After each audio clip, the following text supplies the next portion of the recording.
Go.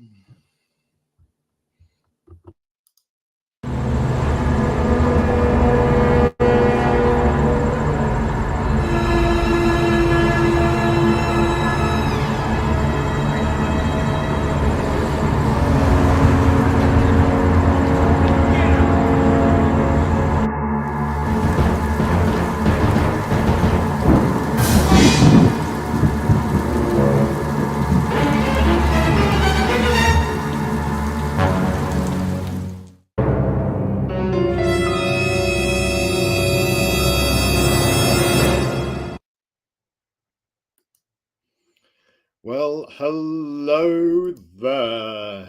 We've shown our trailer. We're a little bit late. We had to, we'll call it fashionably on time. And we have got a presentation to do with our writer extraordinaire, Tim of Melvin fame. He's the one and only. And we are going to be chatting tonight about the 5 pillars of storytelling. What does that mean? It's Azrael chats with Tim Olson. He's a writer. He's producing his own indie comic. We're looking at the art, the comics, the movies, the games, the toys. It's all storytelling. They're all interconnected. And that's what the 5 pillars of storytelling are all about. It's about storytelling because art leads into comics. Comics can be made into movies. Movies can have games merch. And games can, and comics and movies can have toys, which is the ultimate comic book movie. You can do it in the fantasy imagination of your head. The ultimate storytelling. It can be anything your intense imagination deems it to be. So, Sunday the 16th of March, we've got Melvin is the indie comic, and we've got the creator a little bit after 7 p.m. Greenwich Mean Time UK. It's the one and only Tim Olson. Right, then we shall move swiftly on to our next slideshow. Next slide. It's the host here. We're doing an introduction. It's the who, what, and why, and how of indie comics. So we say hello there. Welcome to the 5 pillars of storytelling live. Give that little green light on the computer a bit of eye contact, so it looks like I'm actually connecting with my audience instead of looking down there or down there. It's nothing quite lines up when you're using StreamYard as you think. I know what you mean. So welcome to the 5 pillars of storytelling live, where we talk about art, comics, movies, games, and toys. Just check that I've hit the go live stream. I did a couple of weeks ago. It was a train wreck. We didn't hit the go live button, then we had to redo it with the intro with Viewsbox, but he was very professional about it, more so than we were. And yeah, we're looking at the art, comics, movies, games, and toys from the past, present, future. If in the future, then basically it'll be your present. Give us a like, a comment, and maybe even a follow if we've given any value to you. I'm your host, Azrael, and my secret identity is Kyle Prometheus, storyteller, artist, and promoter of indie comics, indie creators, and trying our best to help grow the indie comics community. We're just doing our bit. We do this in our free time to try and give value to the community, earn our right, earn our place in the comics community. You know what I mean? You know, we expect nothing, but we do shine a light on other people. We're just holding up the mirror. They're the ones with the talent. Our style is universal. We can be watched by creative families, creative adults, and the creative younglings. So that way we can create as wide a possible audience for the creator on the show and the book. Yeah, it's like those old Disney movies. Back when Disney movies were actually good, they could speak to the child and the adult at the same time, but it was universally accessible. So that way we mind the P's and Q's, but we try to be as accessible as possible so we can increase the audience, increase potential revenue as well. Inspiring quote from the one and only manga legend: comics are an international language. They can cross boundaries and generations. Comics are a bridge between all cultures. We firmly and truly believe that. That's why that legendary quote took her eye from the legendary Tezuka himself. Another one by the same master. Now we are living in the age of comics as air. And probably very relevant with indie comics, absolutely seismically, shockwavingly booming in the indie comics community. They really are, shall I say, taking the fight to the not so big two anymore.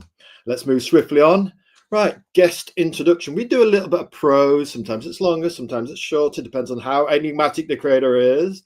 And we send our envoys out, and when they're not being used as ingredients in a pizza, hello, brother Dio, and his crack team of werewolves that certainly paid to our people trying to shake them down for some information. Word of warning, folks in the audience: don't try and shake down whales for information. It doesn't end too well. I think we got one guy who kind of got back from that mission and said, I quit, but here's your skimpy amount of information we got. So what we have managed to find out about Tim Olson, Man of Mystery, at also 519928868, writer, enigmatic indie comic writer, an ice cool creator of Melvin. He's cooler than our icebox.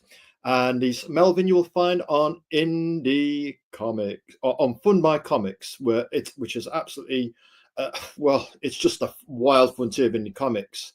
And you'll find Tim on Fund My Comics. Luke Stone, creator of Fund My Comics. Diamond Geezer, Stoic Gentleman, top bloke.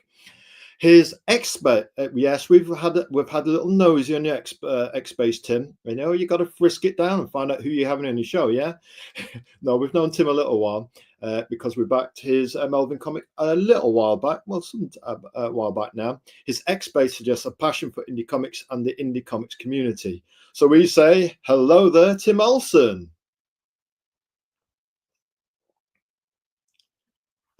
Oh, he just needs to unmute himself. Hello there, Tim Olson. Oh, God. We're having fun tonight, Tim. You know what I mean? I am feeling pretty good. There's been some events. I've watched some things, and I'm like, you know what? I'm good. And I'm literally like my thing in the comics is a journey. I mean, like, I really kind of like recreated a character that I came up with in middle school, because your boy Zach was making comics, and I'm learning as I went, you know, because like some of these people, like they're too big to even teach you anything, so you kind of left to kind of figure things out. But yeah. I mean, I made it a point to make all my stories. Each issue is better than the last one, because. So each time it's incremental improvement. Well, we'll get right into that, because as you know, with the length of some of our streams, are you good for about an hour and a half-ish? Yes, I'm good for that. Because we don't just give a quick half an hour stream here. We should actually, when we do DMs with people, we should actually ask creators in future just how much time they've got, because, you know, they might have family commitments, job commitment, or anything might, you know. Well, I have today off, so yeah. So anyway, we've got the big 5 questions. That's what we do with all our creators on the show. We really try and get into it, the who, what, why, how, you know, to mean of their comics. So we try to go deeper. It's about them, not about us. We just want to find about what they're doing and why they're doing it. So the why question, we tend to get really into it. So let's go for our first question there, Tim. Who is Tim Olson? And we've got a copy of Melvin issue 0. Influences, your comic journey, your movies, and your music. Give it to us, Tim. Well, since I was like 12, I always wanted to make comic books. Now everybody, like, X-Force #1 was the comic book that I want to be making comic books, not just reading them. But in the 90s, you know, everyone wanted to collect comic books, but very few actually wanted to make them. Yeah, good point. Yeah. And is it possible, do you think, Tim, to actually be an indie comic creator and still like and enjoy other people's comics? Sometimes, you know, when we learned how comics began, how they worked and how they were created by writers and artists and that, we went through this period where we thought, now we can see the strings. We didn't enjoy comics for a little while. Right. And when DC did Crisis on Infinite Earths, we're out of DC. When Marvel did Heroes Reborn, we're out. And Iron Man was the last thing that we're still a comics fan by our fingertips. And at that point, we're thinking maybe we could create comics, you know, back in the day. Right. And the one comic that saved us was Strange Haven by Gary Spencer Millage. And we began to see that we're talking a couple of decades ago. And a half ago, and it really taught us about, indie comics. You can enjoy those. It doesn't have to be Iron Man. It doesn't have to be Batman.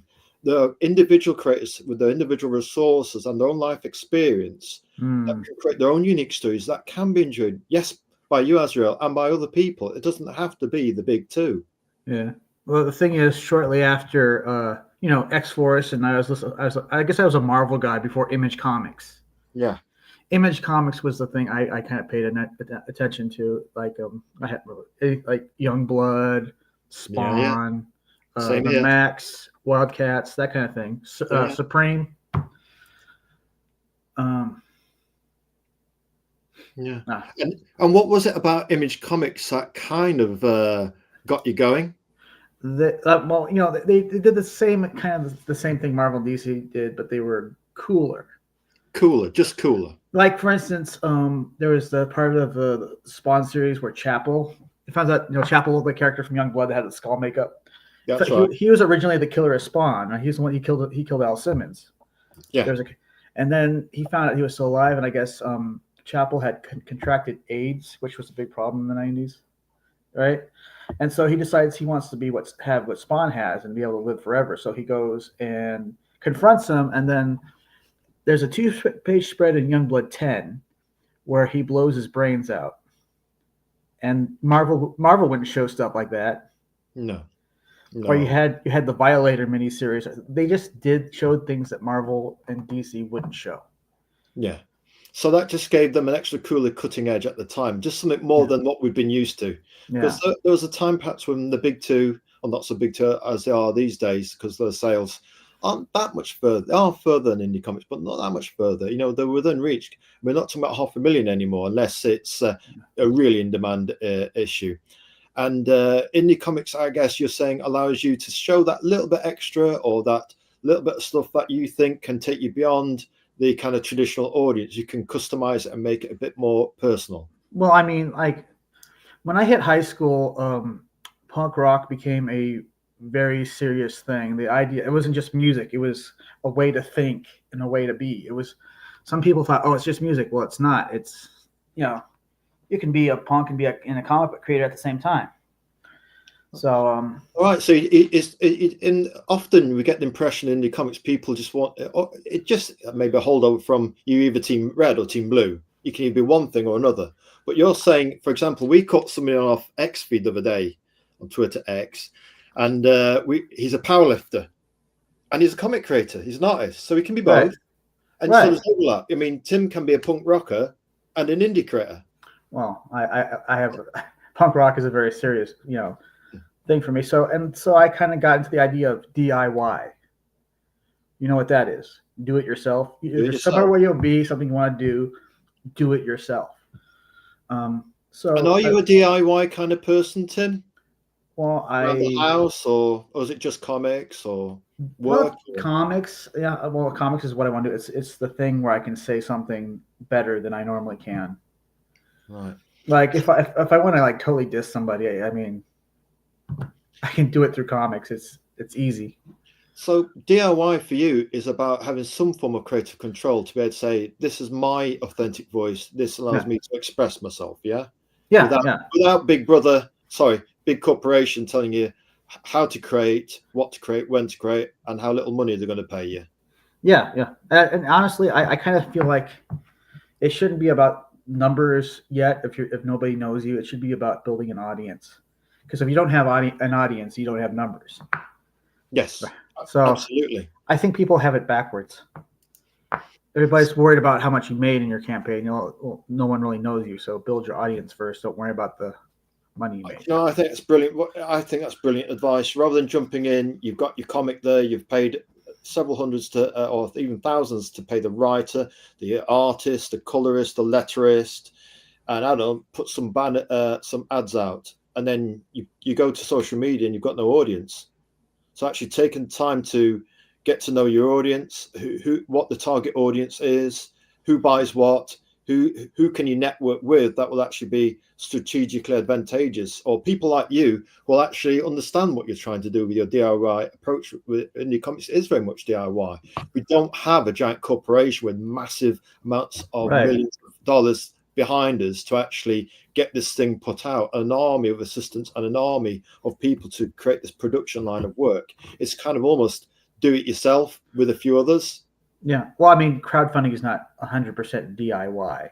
No. Yeah, it's almost like you ever watch public broadcasting where they have they're showing a marathon of let's say Blackadder. Yeah, go on. And then they'll Blackadder, dear. Yeah, they'll take a break and they'll say, well, we can't show this quality shows without money from backers like you. So please give generously. Yeah. And it's nothing wrong with crowdfunding. It's a good way to learn how to promote yourself and get out there. Yes. But then after that, it's like, okay, is that all you're going to do? Because then it's kind of like selling to the same people. Got you. I'm with you. Just I'll hit an X post. Okay. Just to let everybody know that we're live. It's just with us having a little bit late start, but when you get to be of a certain, you younglings, wait till you get a bit older, you'll understand why things get delayed. Because we had this, without us having two streams today, we're kind of chasing our tail in between as well. And we thought we've got to include one thing we didn't include was all your Melvin 4 preview artwork. So we were just loading it into the presentation. Oh, that's cool. That's cool. That's 16 pages of this Melvin artwork. Actually, it's about 19 pages. Melvin, the 19th page got finished this week, and I'm going to be doing the storyboard for page 20. Cool. And that's the halfway mark. Right, and that's the halfway mark. Is this going to be a double size then? Issue yeah, because I think somebody made a mistake of saying it would be concluded in issue 4. I was going to do usually a 5-part, and I was like, oh well, I'm going to have to do 2 in 1 issue. So. You want to do a 2 in 1 issue thing, eh? Yeah, so it's going to be like 44 pages, I think. So you're just trying to pump out the value this time, yeah? Yeah. Well, if I do that, because now I'm going through a publisher, and our books. Are you? Go on. The books are on Amazon, Walmart. I think you can find them on something called you can find them on numerous websites, Barnes and Noble. But they're not in the stores. You can get them off the websites. This is interesting, actually. I'm trying to think of our previous guests, actually. I'm thinking, did anybody have the book on Amazon? And going through the Barnes and Noble. So you've got the biggest book shop in the world, Amazon. Then you've probably got the biggest physical retail in Barnes and Noble. They're still physical, yeah? No, well, you can get them off their websites. You can go in, you can order it. You can go to a store and order it right off their website there. Cool, right? So they've got that physical store, bricks and mortar store thing integrated with the digital online presence as well. Well, so yeah, I go through. We go through Critical Blast. Shout out to RJ. Yeah, Critical Blast. RJ, does he do his own comic as well? RJ. He's done a few. I think he did like a children's Christmas book or something. But Critical Blast. Can you tell me a little bit more about the people in the audience? Anybody who watches this stream in the future. I think a bit about Critical Blast, what they do. They do. I think they do fulfillment, and I think they also now put out books. If you want to put your books out through them. Yeah. And I think RJ has has written his own books. Okay. Tell us about him. So just before we move on to this delightful bold cover with its tiered horizons, I like that thing. I call this Gil Kane Z buffer, where you start at the foreground, then you go to the midground, and then there's the background, and kind of almost looks like he has wings, don't it? Yeah. Well, actually, that's a happy accident, isn't it? A stone Gabriel Angel type thing going on. Yeah. Well, we like how you desaturate the colors as it goes into. I told this issue 0 was written by Rob, but I wrote it, but Rob Ewing drew it. And I told him I want the most metal cover you can think of, and I want a candle holder made out of wet guns and and another candle holder made out of like skulls and spines and stuff. Cool. Give me the most metal cover you could. It captures your attention, doesn't it? This guy's locked and loaded and ready to rock. Yeah. I'm detecting a slight spiritual punk rock vibe here. It's people who they are sometimes seems to come through, whether it's intentional or unintentional. Like I said, it was a big deal to me. It was the thing about punk is that you shouldn't like fall in line and question and kind of go on. You should do your own thing. Critical thinking. It's okay to break the rules. Yeah. Well, then you can't talk about the rules. You're not going down the crowdfunder route. Oh, you're going through Amazon. And the biggest bookshops in the world. And soon, have you noticed any numbers uptaking because you've gone down that route? You still got to you still kind of have to put in the work. You can't, you can't just, it's not done for you. You still got to kind of, but now I want to do like comic book conventions too. So you're going to marry the online presence in terms of people online with pressing the flesh, and actually meeting customers, because I suppose that way you'll meet real people, end up with real customers, and then it'll be word of mouth. You ever read Get in the Van by Henry Rollins? Nope. Oh, you should. I mean, that is the way that anything like comic books, writing, music, movies, whatever, and you're an indie, that's the way to do it, is to get out there and hit the road and as many times as possible and get to as many people as possible. Tim, that's such a cool suggestion. I've never heard of it, which makes me think I should have done. How about you type the name of that book in our chat, please? I will. I mean, that was a big influence. That's why I don't understand the whole like people are only online, which is not entirely true, but it kind of seems like it. There's this great danger, isn't it, that we'll stampede to the edge of the cliff, and then when somebody unplugs online, what have you got? You've got nothing. You'll own nothing, yeah? So online is good for generating buzz and scales of numbers. I'll just put here, cool. So that's a book you'd recommend we have a little look at, yeah? Yeah, I mean, he's taken his journal when he was the lead singer of Black Flag, and talk about all the hard work they did and all the traveling and tours and kind of how it was to be an independent band day in, day out. I'll tell you what, it's I don't think we can lose sight of physical. Listen, happily do digital. We've done digital. We've bought 1 or 2 paper things. It's just the shipping is crippling from the US. But we'd probably no more than, out of probably about 50 to 60 books we've backed, probably about 5 have been paper, know, and it's just the shipping.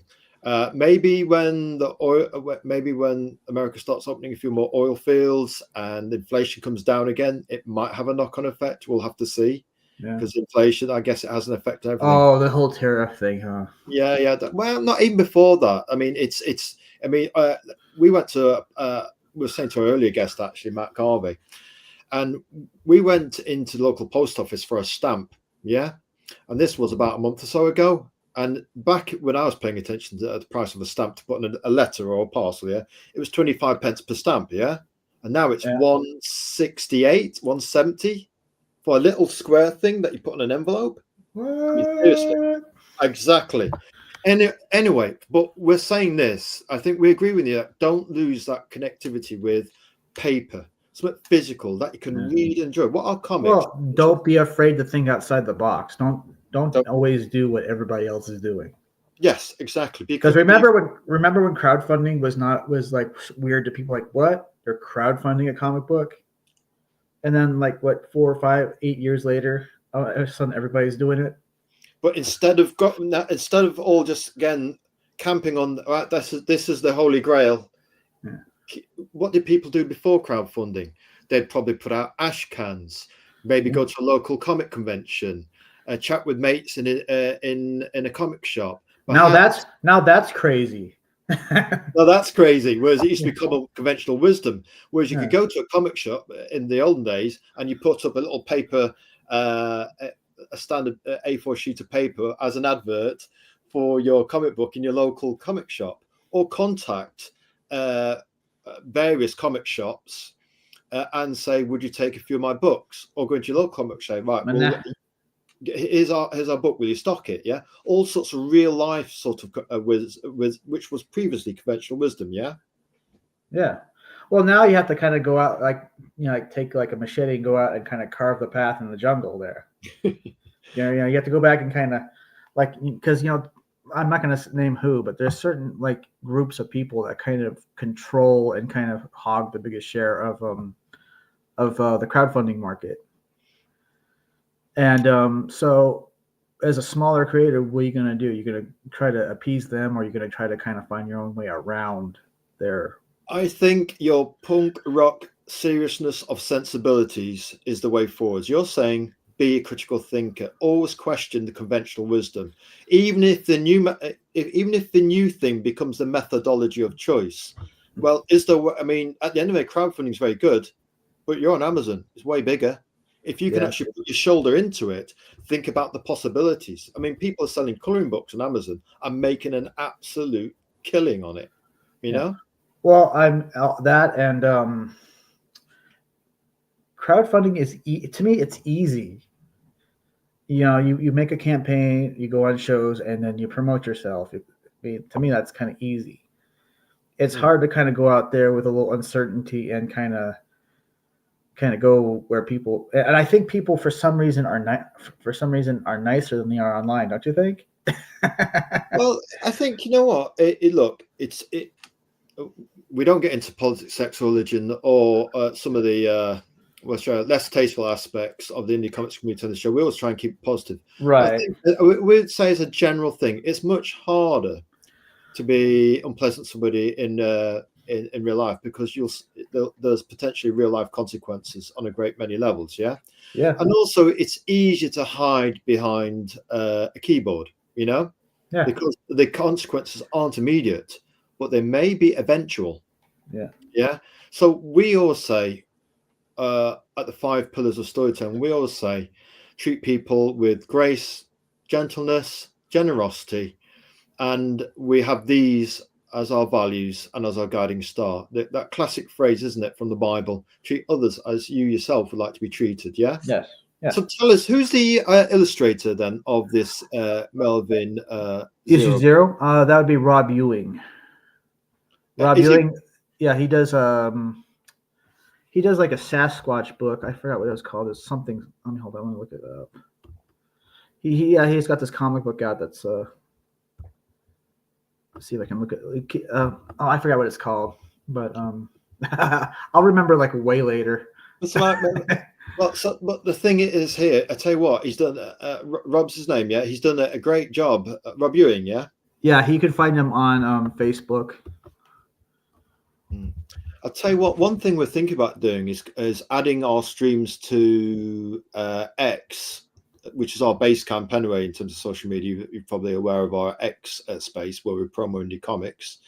Sunday, folks, if you've got an indie comic and you want your indie comic promoed, or even a place to just park it. So it's called Scrappy and Sauce. Scrappy and Sauce. There you go. It's by Rob Ewing, Sasquatch. Yeah, Scrappy and Sauce. Yeah, and if you want to find them on, I'm gonna put that in your chat. If you want to find them on Facebook. Yeah, put his Facebook address in. We like the idea that if people come into the chat, they might be able to learn a thing or two. Oh, I can't do it. I'd have to. Somebody else would have to do it. Can you put it in private chat? Yeah. He's a fantastic artist, and I think anybody should just hit him up for something. I'll take that from private chat and go over to comments, and we'll just paste that in. Yep. So somebody can go there, yeah? And that's Rob Ewing, yeah. Yep. Right then, so I tell you what, he's knocked out of the park with that one. We like the chunky lettering, which is sort of broken up. You know, it's getting you. That there was like they're in. Did you design that, Tim? No, I think it was. I don't know. First issue of Melvin had like 3 different logos. So, like I said, I was learning. I was learning as I went. But hang on, Tim, isn't it a beautiful thing to actually learn by doing and living your project? Yeah. Well, it's like Johnny Ramone said, if you could spend your whole life studying and whatnot and not get anywhere, you might as well learn as you go. You might as well learn as you go. The project-based approach is the best way. You're learning on the job. And funnily enough, that will make Melvin Zero more collectible going forwards. You know, like those old ash cans, because they may be a little bit beaten up around the edges, or the artwork's half of what it would eventually become. But it's like we find with music, we prefer bands in the building phase, because you can hear all the rough edges, but you can hear those beautiful seminal core ingredients of the band they are and going to become. Yeah. Well, I mean, like for instance, hardcore is all about, keeping it real, Yeah. And so they don't feel synthetic. They feel very organic. I think organic's the way to go, and that's the beautiful thing about indie comics. You can be organic, to me, and you.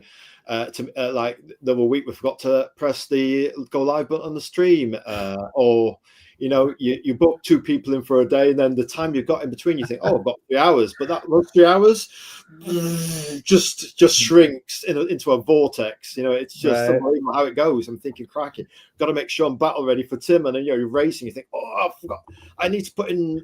He's got about 16 pages here of Melvin. Oh, I've got to fit that in. And then, yeah, you fitted it in, but what other people don't see, you got to load it up, and then your straw of internet connection, you're trying to pump all the data up in this presentation online. You know, online is not getting it from here to online is not as fast as many people think it is. I always like to look back at humble beginnings, because like Melvin 0 was written like right after Melvin 3. Yeah, go on. So I had this origin. I wanted to do the 0 issue. I wanted to bring it back, right? But it's like, how do I? And sometimes I don't even know how to write a story until like years later. Like, oh wait, it just kind of popped in my head. Yeah. But Melvin 1 was not was a very simple idea. It was not perfect, but you know, I wanted to be able to prove I could get something done first before, you know, see how it looks, and then decide how to get better from there. Got you. So again, it's trial and error. Yeah, monkey see, monkey do. You know, to me, it's trial and error. You pick up and learn as you go. I tell you what, there's many times in our life, probably feel that way now, actually, where we wish we just got our own thing out there and just thinking, okay, it's not perfect, get on with the next issue. And what did Dave Sim of Gerhard once say? Story about an aardvark who becomes prime minister. Well, he starts off as a barbarian, then he becomes as a prime minister, and then Pope. Cerebus, Pure outrage. Well, Davison, probably one of the original punk rockers. At least that's the way he comes across in the way he writes and illustrates the thing. And what does he say is, don't care what other people think. By the time you've done your first 2,000 pages, you won't care what anybody thinks. Exactly. And I guess that's how it should be. I think so. Yeah, we think so. Yeah. Right then, we've taken the images from 0 and 3 off your GoFunder, Comics website. So things should be reasonably in the order, but if not, you can talk us through it. After all, you're the guy that created it. You'll know better than us, right? Here we go. Right then, this is interior art from, he says, flicking back. Issue 0. Yeah. And just tell us about what's going off on this page. Well, he's finished telling this hooker, I'm gonna have to say it, or lady of the evening, lady of the night. Okay, well, we'll say that. He's told the story about how he became a mercenary, and he's kind of calmly just opening up a suitcase and constructing a gun, and then turning around and shooting the target. I mean, I was just imagining him just casually, like it's no big deal, just putting the gun together and just kind of bam, done. It's that I'll name that tune in one. It's like, yeah, it just does look like he's missing the top of his head. That's going to hurt in the morning, son. Yes, he's going to need some Neosporin. Yeah, that's going to need a bit of plaster thing going on his head there. And tell us about this next page from 0. Well, I always thought, well, how did he get the shield? And maybe it was some kind of, comic books you never really know about, like where something comes from until like way later. Yeah. So like they where they found him, like near Left 4 Dead, they found a shield underneath the floorboards. Now that's just one part. There's always like, you'll find out more later, kind of. When I had an issue of X-Force number 1, I didn't even know there was that there was originally New Mutants. Okay. Everything I knew was right in that book. I didn't know anything about Cable before or what happened next issue. Got you. All I knew is that they're going to send Shield was going to send Weapon X after Cable. I suppose that's interesting, isn't it? Because to be honest with you, with Team Red and Team Blue, as I call them, you could just in the olden days, you could just pick up a comic, and because they were self-contained as one, but part of a loose overall continuity that changed slowly over time. You know what I mean? Obviously, Peter Parker didn't get to be 90 from one issue to another. You know what I mean? He aged very, very slowly. You know what I mean? It's kind of comic time, isn't it? Yep. And you could just pick up an issue and off you go. So with indie comics, we don't really expect that it should be any different. That you could pick up Melvin 3. We're quite odd in the way we do things. We'll pick up Melvin 3, read it, and then leave it for a while. Or some comics we'll read in bits and pieces, because we're thinking, hang a minute, you've eaten it all in one go, like a chocolate bar, but where's your next chocolate bar? And you Right. think, well, because we don't expect indie comic creators to have millions of pounds in money and resources to pump them out every month. They So want to all do standalones, so it's like yeah, that's standalone. not enough time to get to know the character. Like Spider-Man, you can go out to anybody who doesn't even buy comic books and say Spider-Man, and they know who you're talking about. Exactly. But Because with indie comics, you have to kind of get to know things more. So I suppose getting this issue 0 in there is a way for you to get your audience a bit more up and running. yeah, well, yeah, I wanted to bring back the idea of like a prequel story, you know. Yeah. So it adds another layer of getting to know you with the creator and the audience. Yeah, they can get to know you, and you can get to know who your audience base is. But it's Besides, also kind of leaping forward at the same time because there's going to be a story explaining why Melvin's no longer a mercenary.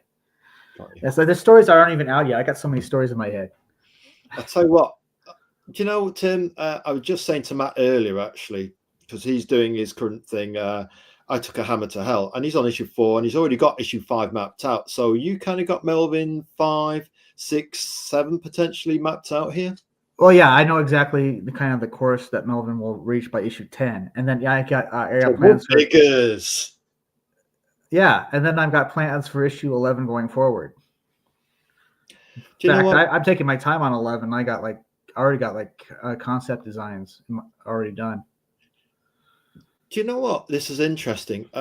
We don't know many people who actually. I mean, obviously, you've got people like what's his? Peter Sameti. He's got comics, and he's just broken into double figures. As has what's his name of? Is it? Batsy and the werewolf comic, Batsy and my mind's gone blank, my age. And you got somebody at the door. Just 1 second. Isn't that off Alterna? There's Brian Bow who does Wolf and Batsy. That's it. My memory's just kicked in. And Peter Samiti does obviously Alterna Comics, does King Cryptid. But they're both in double figures. And you know what helps us commit to a creator is a creator who's committed to double figures. They're committed, so are we. Rather than just knocking out one issue and then moving on to something different. You can do that. But I guess with indie comics, you could be invested in the creator, the comic, or the cause they fight for, yeah? Yeah, you can do that. I mean, do whatever you want. For example, you could say, right, Tim's an ice cool guy. We like his enigmatic reserve. We like his comic because the issue 3 had the cover we liked, and then we could read it from there. Yeah. It kind of like got that John Carter vibe, Flash Gordon kind of. Oh yeah, John Carter, Edgar Rice Burroughs, an influence. Gil Kane. I'm sure we had before we sold our comic collection like a madman. I think Red Kryptonite just took over our brain, and I don't know what we're doing. 2,000 comics for about 80 quid. A moment of insanity. I always look back and regret it. Remember, somebody very close to us said, "Are you sure you want to do it, son?" But anyway, let's move swiftly on. Well, Azrael, he kind of couldn't cope with it, man. He's just taken the mat. But that's a dark memory. But no, we're committed to. We feel more inclined to be creative. People have got a vision to get, even if they're not in double figures. If they've got it in their head going on, right, I'm committed to this.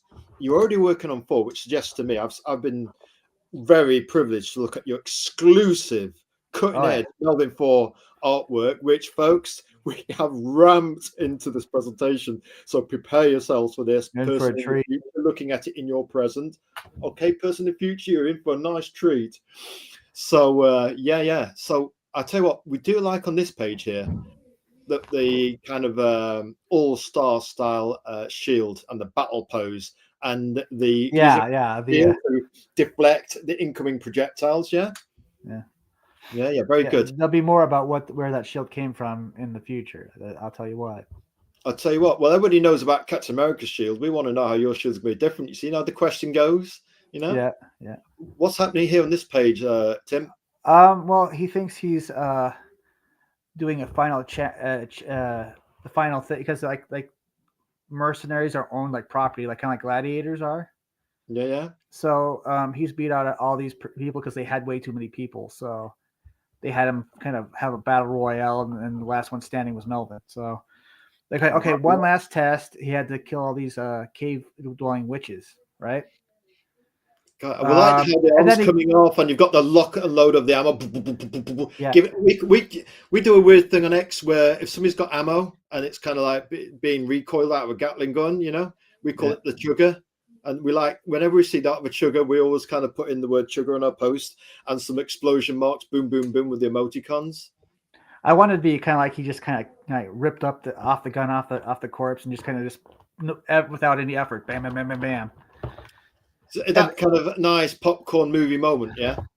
Yeah, and then like he thinks he's like passed the final test. So he goes, "So am I a mercenary now?" He goes, "Oh yeah, you already were when you won the battle royale. We just really just find these cave witches annoying." He already was cool, but now it's categorically confirmed, folks. Yeah.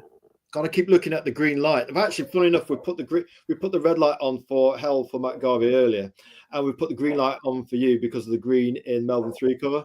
And we're doing color thematics now for our guests. So we did a bit of green for you. That's why it looks like Frankenstein's lab in the background. Oh, okay, that's cool. That was touches, Tim. Touches, little special details for special guests. You know, that's what we like to do.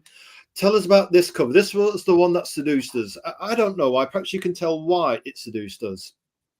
I mean, this is the gateway to the story. I wanted to be kind of like it's John Carter, but before we could get to John Carter, this was kind of giving us John Carter vibes. We thought, we know that, and because he's done John Carter, we're going to give Tim a chance. Tell us why we like it. Because it's. I know why I like the idea. It's like a Star Wars movie poster. Yes. Yeah, so that's George Lucas. Yeah, so I kind of wanted. That's what I was looking for. It's like I told Sid. Sid's drawn is drawn 4, 3, all of 3, and half of issue 2. Long story. And I told him I want a Star Wars like poster. What we like, one of our things, and it comes from growing up watching black and white movies, Tim, is we're big fans of, yes, black and white and noir. Anybody who goes to our X page knows we're always banging on about noir this and noir that. But what we like about some of the features in noir movies is the use of montage as a gateway, as a doorway, as a Hitchcock doorway from one scene to another. And there was one Legion of Superheroes comic cover we never forgot. And you've got an element from one scene, element from another scene, element from another scene, etc., about 5 different scenes separated by a universal crackle of energy, yeah? So it's like bang, bang, bang. It's like state of the universe, yeah? And what we like is this, it's a montage, isn't it, of different storytelling elements. Like you've got a gateway to all these different moments in time, like a cosmic radio, turn to 95.5 FM, and you've got this lady here, turn to, I don't know, 101 classic FM, and you've got this alien creature down there, an alien world, and you've got this guy who's breaking the fourth wall, yes, Melvin himself, actually crashing out with his with the Captain America style shield, and it's patriotic. It's got the stars in there. It's got the kind of patriotic colors. So there is that kind of truth, justice, and American way vibe, but on another planet and another kind of. It's like, you know, we could be on Mars, we could be anywhere, another universe. It's Flash, it's Ming, and what we liked as well is the way you've got that melding metal, bringing the metal. We do like metal. Don't ask us why we like metal. It's like I said, and it was one of the logos I wanted, like made out look like a rock, but it's also shot up with bullet holes. So that links in with the chug of the gun. Yeah. Be careful before you enter this state, because maybe some states in America are a little bit rough. Rougher than I know you don't you don't go effing around on somebody's property in Texas, because you don't misbehave in Texas. Is the kind of vibe they will. And it's a little thing, Tim. It's just, as artists ourselves, we can only tell you visually how it appeals. But it's like the visuals appeal, but it's like visual narrative. That's the kind of order, visual narrative. It's just not its way of thinking, or the way we think. We like how you've got this green grid behind it, which is kind of sci-fi, for the kind of, like the old computers in things like Alien, they were all green and had the beep, beep, beep, beep, beep. And Ripley would be looking at the computer and finding out the entire crew can be sacrificed for this alien contraband they picked up before she gets throttled by Bishop, the android, And obviously, computers then, I still think of computers that way, that they're full enough green, and that you've got that element in there as well. It's just little details, but they all add up. Well, there's a scene in the book where they're being tracked, right, by bounty hunters, and it shows their position on this kind of this radar screen thing, and that's what that green is. Yeah. What are you influenced by, Tim? This is a Sedgway question in terms of ships. Are you a Nostromo guy in Aliens? Are you a Millennium Falcon? We love Blake 7, and you've never watched it, Tim. It's a grit sci-fi show, and with the baby, best ship ever, the Liberator. Have you ever heard of Blake 7, Tim? No, I have not heard of Blake 7. Gotta see the first episode. A 2-hour pilot is online. You gotta do it, man. Gonna have to. I guess Star Wars. I mean, Star Wars to me has always had very iconic ships, like the Millennium Falcon or something. Yeah. Do you like that kind of battered, worn, almost dirtied up technology that Lucas brought to that kind of gritty iconography and design? Yeah, kind of gritty and whatnot. Yeah, kind of gritty. Yeah. I mean, that's some cover. I mean, I tell you what,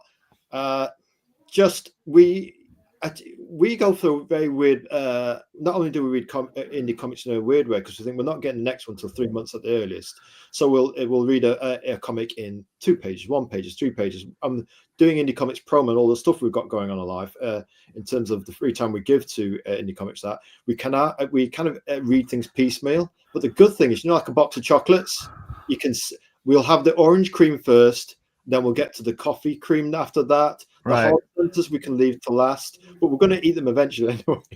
To me, we view indie comics like a box of chocolates, and we kind of think we don't want to eat it or demolish it all in one go, otherwise we've got a long wait on.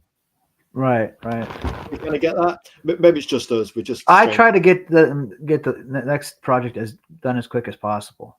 From the creative point of view, you trying to get on it to the next one, so your audience doesn't have too long to wait, because with indie comics it varies, doesn't it? You get some creators, you don't get it kind of fulfilled until a year later. Sometimes life happens. Sometimes you get waiting 3 or 4 years, and that's kind of, to me, that's heard of that one. That sounds like somebody's I don't know. It sounds like it sounds like pain. That's what that sounds like. It doesn't make any sense to me. It's like, why would you want to pay for something you may or may not get, and then you have to wait so long to get it? Well, as soon as you pay for it, then you put yourself in an emotional situation where you're thinking, you get anxious, like, is it going to happen? It will ever arrive, etc. Whereas we think if you can get it down to next month to 3 months, that 3 months kind of quarterly, a 3 to 4 weeks waiting or something. Yeah, I mean, if you can get down to quarterly schedule where it's about every 3 months, that's kind of all right. I get to about 3 months and I start getting anxious. So if we were backing, shall we say, in February, what that be? April, May, June. June is just about the outside limit of how we feel we can cope with these days. No matter how good the project is, if it's not fulfilling to like September from here, we're probably not going to back it. It doesn't matter how good it looks, Yeah. Well, I think it's kind of insulting to the customer, really. Well, what we would say is, I think you're hinting at it, is try and get as much done before you put the crowdfunder up, or before you stop. I mean, you can promote it and say this is coming and be a bit of a teaser, but get the work done. Try and have most of it done before your release date, so you don't hit your release date and think, right, okay, it's going to be delayed. Think ahead if you have to. Think ahead, like get ahead of yourself. Get the ideal thing would probably get 1, 2, or 3 in the bank, and then pull the trigger, and then you're really ahead of the curve, I mean, when I last crowdfunder I did, I kept hearing more and more people say, "Oh, I don't crowdfund anymore. I mean, I don't buy crowdfunded books anymore because I got burned too many times." Yeah, and it only takes it's not like that is hundreds of people have done that, but let's just say it's a handful. It might be potential enough to kind of muddy the water somewhat in terms of people's being. I mean, that's what we thought when before we even bought our first or backed our very first crowdfunder. We won't say who the creator is because he's a lovely guy and he's got a track record of delivery. But even knowing he was a solid guy with a solid track record of delivery, we're thinking, what is this crowdfunder stuff? We're giving this. I've not heard of Kickstarter before. Can we give them our money? And I mean, that was obviously in the beginning before we really begun our journey with indie comics and setting up the 5 Pillars Storytelling to promo creators and indie comics in our spare time and help grow the indie comics community. And we're still learning about Kickstarter, still learning about Indiegogo and which crowdfunder was best. Why did some people have tribal loyalty to Kickstarter versus Indiegogo? Without getting into all that, and then you get somebody like Luke Stone, like the Diamond Geezer he is, who sets up a specialist comic book crowdfunder. And you think, well, yeah, at least you've got choices now. Although we would think it'd be better to be on all three if you can, because obviously you might reach more customers that way if you actually go wide and loud with your strategy. But Yeah, hey, Tim, yeah, does that make sense? that makes sense. Hey Tim, this interior art, we just looked at this line work, and when we saw this on Yeah, the campaign, this is one of the arguments you used on me and kind of clubbed me on the head with. Azrael, you've got to back this book. It was like, boom, every time I went to your page, we went back to your page, it must have been 10, 11, 12 times thinking, do you want to buy this? Do you want to buy this? Just sharing my customer brain. Yeah, go on. Yeah. Oh yeah, this is Sid Telis. This is his art. And he's wonderful. I mean, he delivers. When he's late, he'll say, "Hey, something came up. I can give it to you, in a couple of days," and he usually delivers then too. So when he's late, he usually has a reason for it. I'll tell you what, there almost should be a catchphrase for indie comics: real creators, real life, real books. Right there, you go. Put that on a T-shirt. Hey, it's going down now. I'll tell you what, I'm going to put that in private chat to myself. So I don't forget. When you've got a Sid for a memory, Yeah.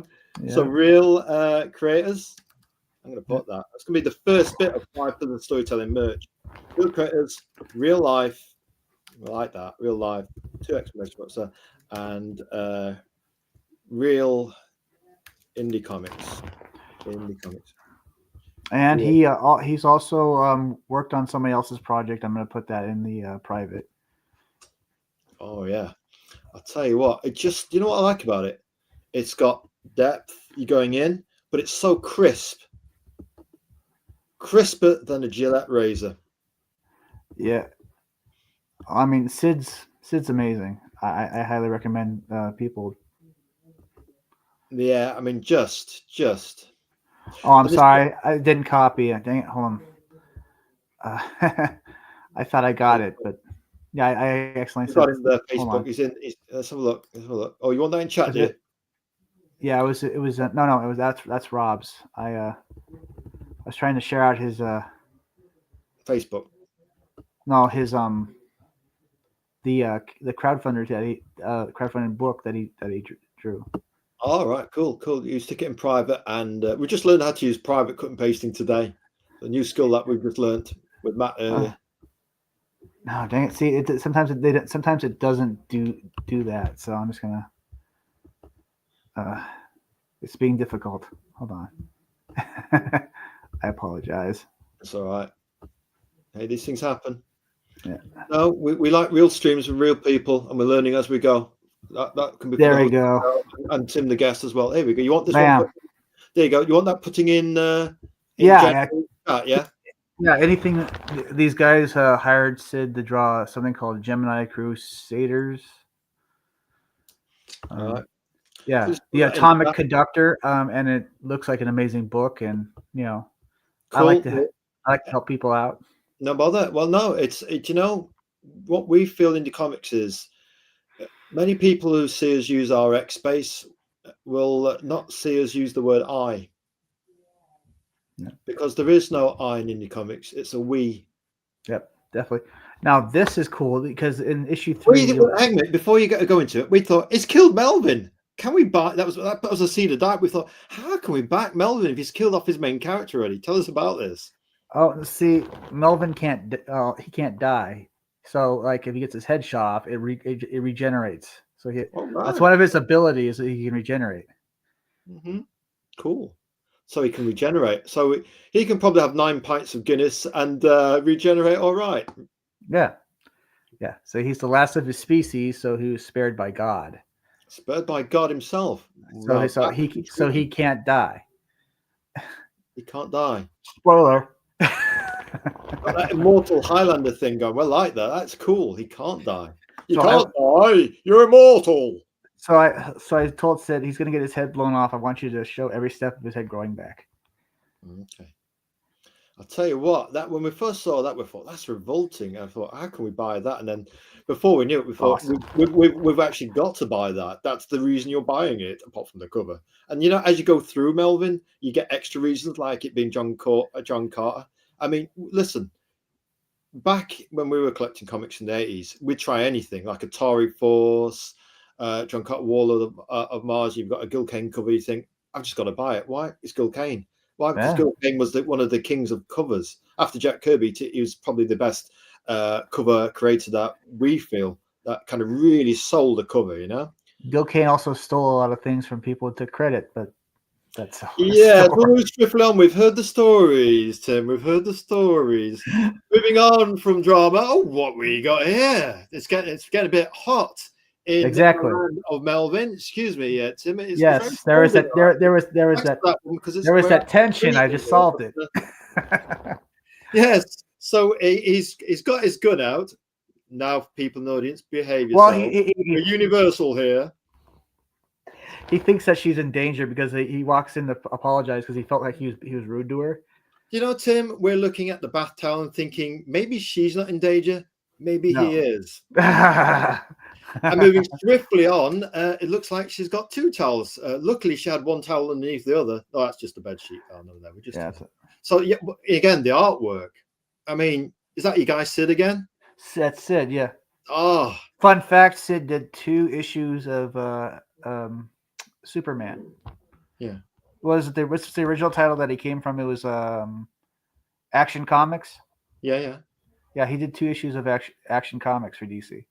Did he? So he's an artist with pedigree, and you can tell actually in the work, can't you? The standard. When we saw this, we were absolutely sold. When we saw the interior pages, we thought if those are the pages inside the comic, we're buying that comic. I'll tell you what, they should really call him El Cid, because if he's drawing and inking like that, he's the Charlton Heston of indie comics artists. Sometimes his pencils don't look like they need to be inked. That's what really. That's what John Dillard said. Yeah. Got that kind of finished quality about them. Yeah. Wow. Tell you what, man. Just look at that. I tell you what, Tim. That is what do you call it? I'm sure there's a phrase for that, but we're not sure we can say it in public. But we're going to move swiftly on here. We've got we like this one because it kind of obviously the previous ones when we looked on your page actually were that's what I mean. That's the and we thought we'll get a couple of pages up that show like it with like the lettering so it's a more complete looking comic for the audience. Yeah, she wants him to stay, but he's already gotten his pay and he's gonna go. Kind of like a Han Solo kind of thing, remember Empire Strikes Back when they were arguing in the corridor? Yeah. Well, that sums it up, doesn't it? So, she's playing ice cool and hard to get, and he's doing what guys have as the ultimate power. He's walking away. Yeah. And we like that. So there's that kind of is that a conscious influence to that kind of layer? I kind of yeah. There was kind of you can plead the Fifth Amendment and say nothing. Well, the first issue he was annoyed that like she already freed herself, so and then like issue 2 they were kind of bickering back and forth, then issue 3 he's already paid, he's leaving, and she wants him to stay because she knows that he can help them save their planet from the cult. So gotcha, like that. Wow. I tell you what, what I like about Sid's work, is the shadows, the way they hold. The way they hold. It's on solid footing, it's on solid ground, and it really holds you emotively.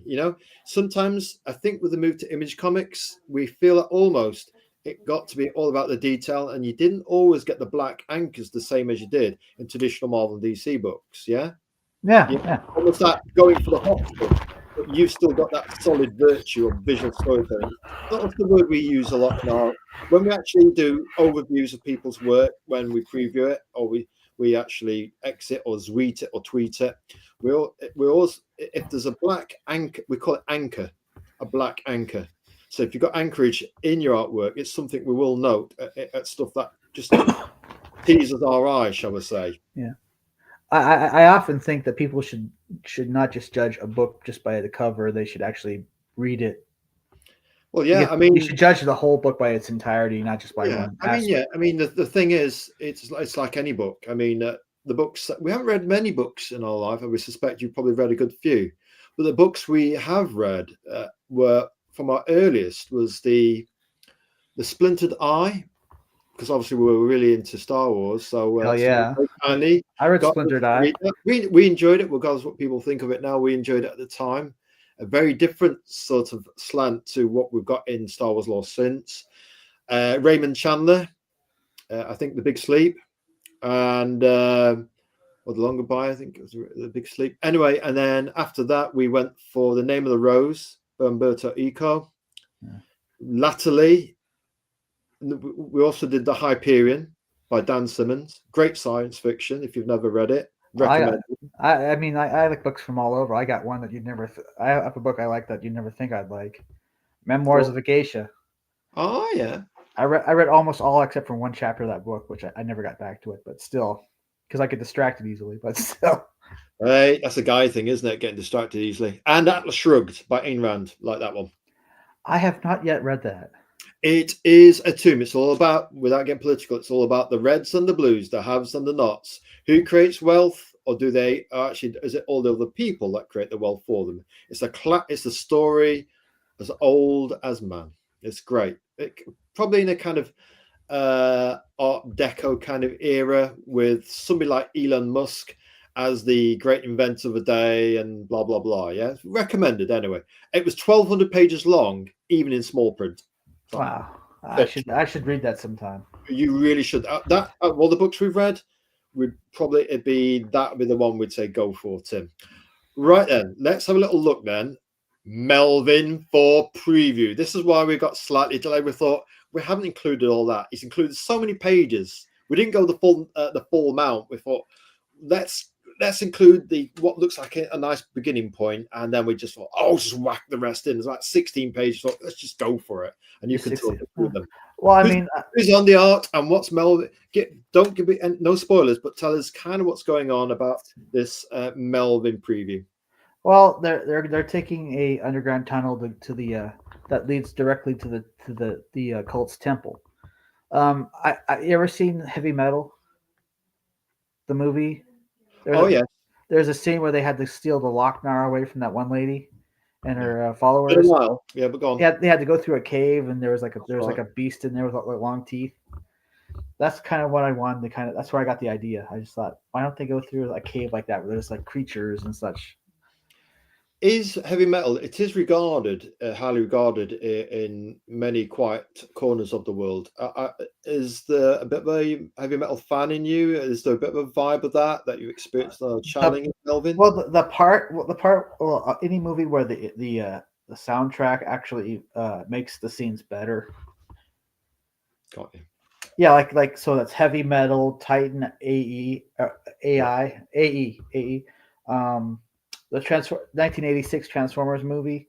Now, I know some people are annoyed that the soundtrack was constantly played all through it, but that one scene where Megatron kind of ambushes those Autobots in that ship, and they start playing that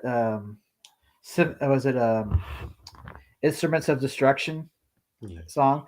It works so well for that scene. Are you aware of this then as a writer in terms of movies, sound effects in your head and music? Like you reach a crescendo point or a kind of impact moment and you're thinking in your head, heavy metal guitar or a kind of orchestra or gothic choir. Do you have that in your head of that's what you want to emote in this particular story? Yes. When I'm writing, I listen to a lot of music, and it's usually a lot of intense music because it's an action comic. I want it to be like, You want the audience to kind of feel it, hear it. Yeah, even though it's just pages, I want them to feel like they're reading an action movie. action movie. Speaking of which, again, is this Sid again that's doing the art on this? All Sid. Jeez, man, I tell you struck gold there, Tim. Oh yeah, yeah. He's dope. Dope. Tell us what's going on in this one. No spoilers. There's they ran into a creature and they found a doorway that leads to it's kind of like an exit right there so they can infiltrate the temple. Infiltration. Yeah. Tell you what, those blacks really, really give mood and anchorage. They really anchor the scene. Oh, it's wonderful. Yeah. It's that balance as well, isn't it? Detail's nice. We can get lost in it, but the black helps give a contrast. So there's focal points that if there is a bit of detail, the blacks there's negative space to balance the positive space. You know, it gives them a feeling that they're really they're in a dark tunnel. That's it. Barely any light. Yeah. Tell us about this one. We love the pyramids and the way they're running through that it's that cave exit at the bottom, and the kind of apple of a shadowy leaves. You tell us about it. Well, this is the that's the exit and that's the temple, and they have to disable those devices that kind of control how control the prisoners so they don't escape, and that they can make some of them into like followers and stuff like that. Lovely jubbly. We like that. Pray continue, Tim. And this is the deity that the cult worships, and he finds his closest servant did not sacrifice Alice like he said he wanted him to. So he's angry. He's going to have to go confront him. I say so. Problem, reaction, solution. In every story, there's going to be a problem, and there's usually a confrontation in the quest. And his servant has alternative motive. He wants Alice for himself, and that's not what his God told him to do. Wait a minute. Are you suggesting, Tim, that we've got this kind of Prince Namer and Sue Storm thing going on from the Fantastic Four? I did. If that's what happened, that was unintentional. I'm not really big on Fantastic Four, but hey, we're not after Kirby. To me, there was 100. It was Kirby. The design. Yeah. To us, all the Fantastic Four stories got done then, and afterwards, it's homage. But the design, I guess that kind of. So I did a short story that kind of talked about, this being called Azarka and he has his sister Mariah, and they what they do is they're part of a society that absorbs the knowledge of a planet before it's judged, right? Oh, interesting. And they absorbed all the knowledge off the internet, which corrupted them. So it's kind of a take on public discourse through the internet. Do you know what, Tim? There is in ancient Indian mythology, there's this thing that they believe. I can't remember it just now. Really? It's almost like around the earth, there's something like hey, we've got RJ in the chat. Hey, brother Tim, you've got your fans. We'll just go, hello, RJ. Hello, RJ William. Great to have you in the chat.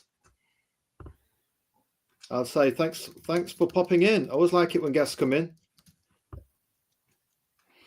And what's it called? An Arctic field? What's it called? An Antarctic field, something like that. And apparently it's got all the knowledge that there ever has been, past, present, and future. And it's like an energy field, almost like the quantum field. Right. And you only reach up your hand, your brain, yeah? Yeah. And take the idea that you need. It's like when you think, I'm stuck on this page of Melvin, I just need to go for a drive, a walk, and then it comes to you. Yeah. It's almost like your brain is the antenna receiving from the radio, the cosmic radio. Yeah. It's Indian, and it's what's it called? Antarctic field. I'll definitely look it up. Look it up. It is astonishing. Think so. Basically, we've got a cosmic internet that will give us all the answers we need in our life's journey. Yeah. Look it up. Oh, the idea is that these two beings, these cosmic beings, are brother and sister, all of a sudden hate each other after they absorb the knowledge. So they all form their own cults, and he passes along the knowledge, and gets and corrupts more people. Yin yang and the idea of corruption and balance, cosmic balance of the good and in this case, both are not good because one is about change without reason, and the other one's about things staying the same without reason. Sense. Right, without reason, without critical thinking. I think you and me are fans of critical thinking. I Tell think us so. about what's going on here, what's going down here. Well, the cult, the follower, the cult leader, Bison wants to go. He knows a secret entrance into the kingdom, the kingdom of Halara, of Chrysia. Anyway, he knows a secret passageway in, and so they're Yeah. gonna go. Yeah, and there's kind of his,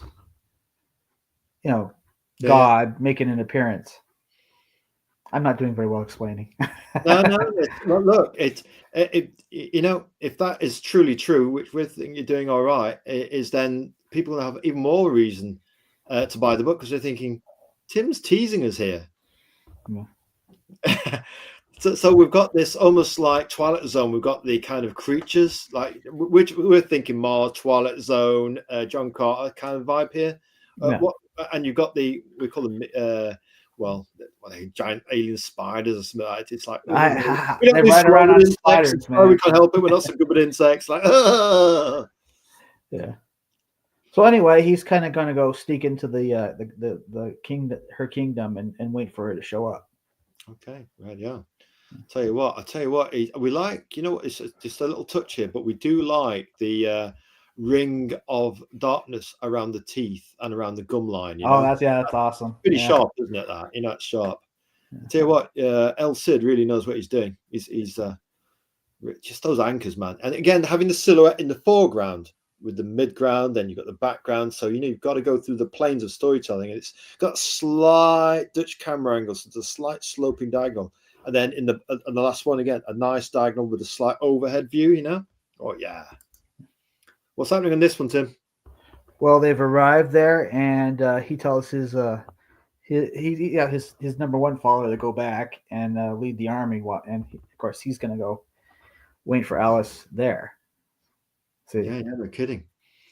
I'll tell you what, it reads so well as the page. It's solid because when you just pull out of the panel and look at the balance of the whole overall page, you've got a variety of shots like that one here to this one here. You've got that kind of, he's silhouetted with a bit of rim lighting from behind or above and behind. Yeah. And you've got the framing of the first panel. You actually got to zoom through the trees you've got to look with a bit of intrigue. There's a hook there. I think issue 4 is the best one. It's shaping up. It's shaping up to be a real zinger. What we've got here then? It looks I'll build up. Yeah, well, I'll build up between like the forces, King Goodwood's forces, which that's her father, and then further on you're going to see Azarka's forces. That's the cult. Building up their forces, and I want kind of a final, like, how there was Return of the Jedi, rebellion and the Empire. I mean, that's like, none of them are leaving there without a victory. Well, obviously, look at somebody like Lucas. I mean, obviously, he was heavily influenced by Flash Gordon. You've got different tribes, haven't you? You've got the Hawkmen. You've got the bow and arrow men on the swamp planet. You've got different types of tribes. And death to Ming, and then before you know it, honestly, I used to think that movie was cheesy as hell, but now I love it. We love Queen's music, and we have to say it's quite interesting actually. Talk about punk rock. Freddie Mercury bumped into Sid Vicious when I know that story. when Queen were recording News of the World, and the Queen had done the harmony thing to death. They'd done it as good as you could with Bohemian Rhapsody. He made a remark. The Race was like a double album, yeah. And so anyway, basically, Freddie basically. There's a bit of posturing going on. I said, "Do you want to fight me then, Sid?" And all this business. Yeah, you got to do a bit of that when you're punk rocker, yeah. And he says, "Hello, Fred, how are you doing?" Well, let's just put it like that, actually, for a universal audience. And so anyway, it's funny when you get to News of the World. It's a very pared back. It's not as lush. There's no sweeping harmonies as much. And what you've got is "We Will Rock You." But the one of the tracks you may not be aware of on News of the World is called Sheer Heart Attack, and it's full on punk metal. It is 99 miles per hour, and if you ever get a chance to hear it on YouTube, it's called Sheer Heart Attack, and it's from the News of the World album, and it's almost like Queen saying, we're not middle class royalty. We're working class heroes too. Just because we sound a bit sweeping and poetical and lush in Night of the Opera and Dead Races, which were tributes to Groucho Marx movies. That's why the albums are called what they're called, yeah. And but no, News of the World, they paired it recorded in 2 months, was it? And got rid of all the lush harmonies, and then some of it is really edgy and scorching, and well, you got We Will Rock You as well. You know what I mean? You can't get more pared down. Instead of it being drums, it's actually just hand clapping and foot stomping. There are no drums on it. Yeah, you can't get much more down to earth real than that. right. Hand clapping and foot stomping. I think what Sid said to him that got him tossed out was, have you introduced ballet to or opera to the masses yet? That's right. And so he just kind of just tossed them out. Yeah, so you're crossing the line there, Johnny. Sid. Well, his real name was John Simon Ritchie. Yeah. So yeah, that is pretty much correct. But there we go. Right, next page. What we like here, Tim, is one of the things we like in this. The ships are strong. The angles, the zooming. You're right behind the ship. You got the silhouettes. Yeah. A little yeah. You're in the action with the ships. It's not just it's a gorgeous ship, but you're actually swooping along with them. Yeah. And then they have these instead of radar, I was trying to do more of they have these kind of bat-like creatures that they can project images to each other. Right, I see. So they're like the early warning detection system. I see. So Psy warriors. Yeah, pretty degree. Pretty much. Yeah. Like the picture of the girl on the last panel, and then the bat creature on the left. Yeah, the nice contrast. Was it hell and heaven? Very nice. Yeah, well, that's one of the cult's generals. Again, Return of the Jedi, they always had those kind of like those people that were kind of like higher ups, like hierarchy, generals, admirals. There was that sense of hierarchy, wasn't there? Yeah. So I always thought that was kind of if I could show you the beginning of issue 4, there is that kind of like that Vader visiting the Death Star and well, so Star Wars for you then, as it is for us of our generation, Bronze Era, pretty much. I suspect we're both Bronze Era, yeah, with comics and movies. Not Star Wars. Yeah. I guess Star Wars. There was Star Trek, which was nice and optimistic, and had its. I personally only prefer the actual 6 movies because what was before that but a B-movie TV show. Yeah, and that's fun to watch, but I mean, like, I don't know, for some reason the movies seem like an upgrade. Yeah. So for you, when Star Wars came along, it blew everything away. How did Star Wars impact you when you first saw it? Let's see. The first one I saw on VHS tape, and then like the rest were, I never saw the original trilogy in theaters. It was always on TV or on VHS. Tell you what, when it finally came out on VHS, Betamax as it was back then in the 80s, it was a $5 a time. We paid for it, and you got it for a week or a few days. Yeah, we actually rented it out several times, and then when it finally came on TV, we taped it, and every day we came home from that place you go to for your data download every day. We watched Star Wars during our tea every early evening. What it was like, honestly, and I was little enough to think for some odd reason, thinking the Ewok movies were cool. As an adult, I'm like, why did I even like this? Yeah. What's happening on this page? And again, we like it. You know what we like on this that adds a bit of depth? We're a big fan of grey washers. Oh yeah. Oh, she's ordering them to scramble their fighters. And this is one of those bat creatures showing that there is an approaching kind of force. And it's just a little thing here, but the data pad, very crisply done, very nicely done. With the kind of like vector turning around. Yeah. I mean, it's like no one's gonna go actually understand what's on that thing, as long as the characters do. Well, yeah, it's like beep boop beep beep boop boop. You get that in Star Trek, don't you? All that things beeping and booping, but it's convincing enough. That it only has to be convincing. It doesn't have to be fully worked out, as long as it can convince the reader, of your cosmology. Yeah, I so like that page. this It's is really cool. this is the whole build up to the kind of like the two armies meeting and clashing. Oh, yeah. Always being so again, building up, building up, building up. We're ramping up, and what we've got here looks like we've got some guns, and it's we're getting ready for sugar time. Oh well, you have Melvin surprising each one of these goons, and the idea is he's kind of like like Rambo, just sneaking up, kills one, kills the other one, and then the other one's like, "What?" We like that. The old head twister. It's like, well, that's going to hurt in the morning, son. We like that. No, he looks behind him, and he's the only one there. What happened to the other two?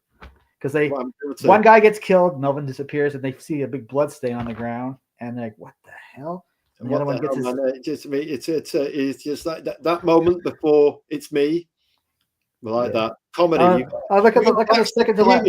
Tim, have you got a black sense of humor? Well, a dark sense of humor. I can, yes. A bit dry on occasion. Yeah, I mean, like you.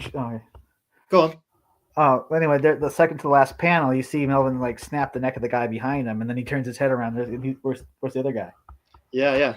We like that. You know what I mean? You gotta work that judicious sense of humor into your book. I think adds a layer to the book. People, the comedy is divine. Yeah. So they're trying to cut the fence and go in and free all the prisoners, right? Yeah. And then they get found out that's the same bounty hunter from issue 3. See? Got you. Yeah. Wow, look at that. And I like the way he does it's a small thing, but it's the most classic tradition on the bushes and the leaves. It's a device to add depth. You got shadow leaves, silhouette in the foreground. Then you've got desaturated gray in the background. Well, you got you see the fourth panel right there. He's talking to him via like his headset is talking through the intercom system. Got you. So, and then you find out what happens to the fourth guy. Got you. So yeah. Just I'll tell you what, it flows nice. Again, the last panel, it's almost like sweep composition wise. You've got that sweep to the kind of pointing to him in the foreground, and he's pointing the pistol at the helmet. Yeah, at Alice. Yeah. Alice. Yeah. Yeah. I'll tell you what. And what we were always catching Dune vibes when we saw this page. I thought somebody's going to say Dune, Tim. A little bit, not intentional, but I did like the original miniseries. Yeah, I mean, just look at it, eh? And we like the way your artist Sidney really gets the numbers going in the page, doesn't he? Really gets the numbers going. Yeah. For the army in that, yeah. And speaking of armies, they really seem to be getting in on it. There's like energy shields. Yeah, they can adjust them too. So there's like a scene where two guys are firing it, and because their shield still projects right over their head, so they could, Yeah. I'll tell you what. That one panel though, the panel 4 right there, I always thought that one was really nice. Yeah. Well, yeah, it's almost like you've got incoming barrage of energy and rain of fire coming in, and then you've got to do the Spartan thing, haven't you? Of the turtle shield, defensive formation. Yes. Is that what we're aiming for? About 300. A little 300. I mean, I did think that was a pretty good movie, even though it's probably not accurate, but still. Yeah, but it's all about the testosterone and Spartan, masculinity. We like that. Why not? I mean, 300. We've got the book and the production book of the movie, and obviously we saw the movie a few times as well. Yeah. That's again, we do like the kind of stormy grayness of the middle panel of the skies. That grey wash just separates the crystalline art and just gives it a softer depth. So you got a bit of softness in the background, hardness and hard edged in the foreground. Creates that contrast. Yeah. Like I said, the books get better and better all the time. Yeah. Keep going, Tim. We know we've included a lot. The reason why, folks, on this show we take a bit longer. Tim didn't just spend an hour creating Melvin 3 and 4. He's committed his life to this currently. Like our previous guests and other guests we've had, They've gone on 12-year journeys, 15 years of being an actual creator, and then another 10 years before that, getting good to be a creator. So if we give them an hour and a half, 2 hours at a time, it's nothing really. They've done all the real time. They've been working really hard on this. And what we try and do with actually showing these pages, interior pages, audience from the future, looking at it in the present, in your present, is give Tim a visit to his X space and his fund my comic.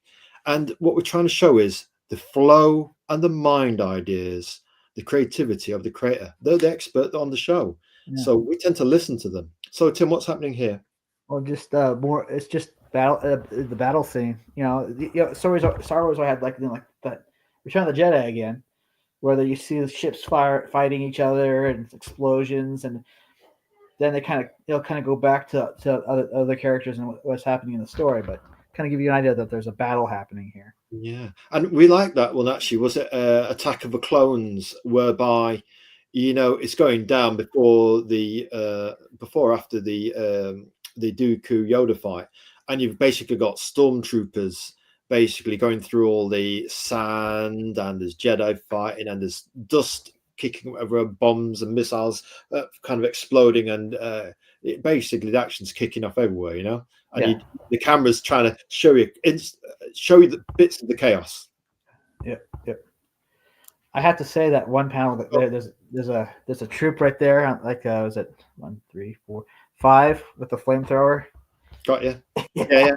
I'm on the character with the flamethrower. But you're drawn to it because you think big gun, big flamethrower, it's going down. That's anticipation. It's foreshadowing what's going to happen next. You see a guy with a gun, you're thinking, you can only imagine, can't you? We're thinking fried egg, sausages, flame. Last panel with the two guys knife fighting. Yeah, and knife fighting as well. What I mean? You've got jeopardy. Dilemma. Yep. What's happening here? When you DM'd us this one, we were like, that's page 19. Oh yes, classy. Yeah. So it's going to be a showdown between this bounty hunter and Melvin. So he shows up. The other two are captured, and it's kind of like a close up of his, where the gun is. Close, there's Alice with the gun to her head. Close up of his eyes. Back to his holster, and he's, of course, the bounty hunter's talking shit. And the next page is going to be Melvin just kind of blasting. So you got a bit of trash talking going on, yeah. Yeah. And again, what we like is kind of a Western showdown kind of thing. Yeah, it's a Western showdown, isn't it? To me, what's that famous Western director? Oh, dear me! I tell you what, you can tell when you get a bit older, your memory starts going. You recall. That's what it is. You recall. Those old classic Clint Eastwood movies. It's got that sense of all we need is a tumbleweed kind of rolling past. You know what I mean? But what we like here is the way that the grey washes give depth and bits of that close up of Melvin's face is the best. Is the kind of the best part of the page. Yeah, to me, that's our favorite panel to date. When he showed it us in DM, we thought that's going to look great on the page when all the pages finally done. And we it's like the way you've got the intrigue of going to the holster, you know what I mean? Yeah. And it's a standoff, isn't it? A Mexican standoff, yeah? Yeah. Yeah, like that one. And that, just the stare from, yeah. Like you like the good, the bad, and the ugly or something. The good, the bad, the ugly, that's what we're trying to think of, yeah. Or Tombstone, yeah. That showdown with Doc Holliday and Johnny Ringo. Yeah. Wait a minute. Was it Sergio Leone who did the Good, the Bad, and Ugly? The director? I believe so. I know it was a spaghetti western. I mean, he did a whole series with Clint Eastwood, didn't he? About 2 or 3 of them, like a trilogy or something. Yeah, Fistful of Dollars, Fistful of More Dollars, and then The Good, the Bad, and the Ugly. That's right. Yeah. Sergio Leone, a great director, and you can, and that's the thing. People don't think that people have the comments about Lucas as a storyteller. But actually, he was quite a student of cinematography, and he actually included quite a few different directors' work referenced in actually his in his films. There's actually an excellent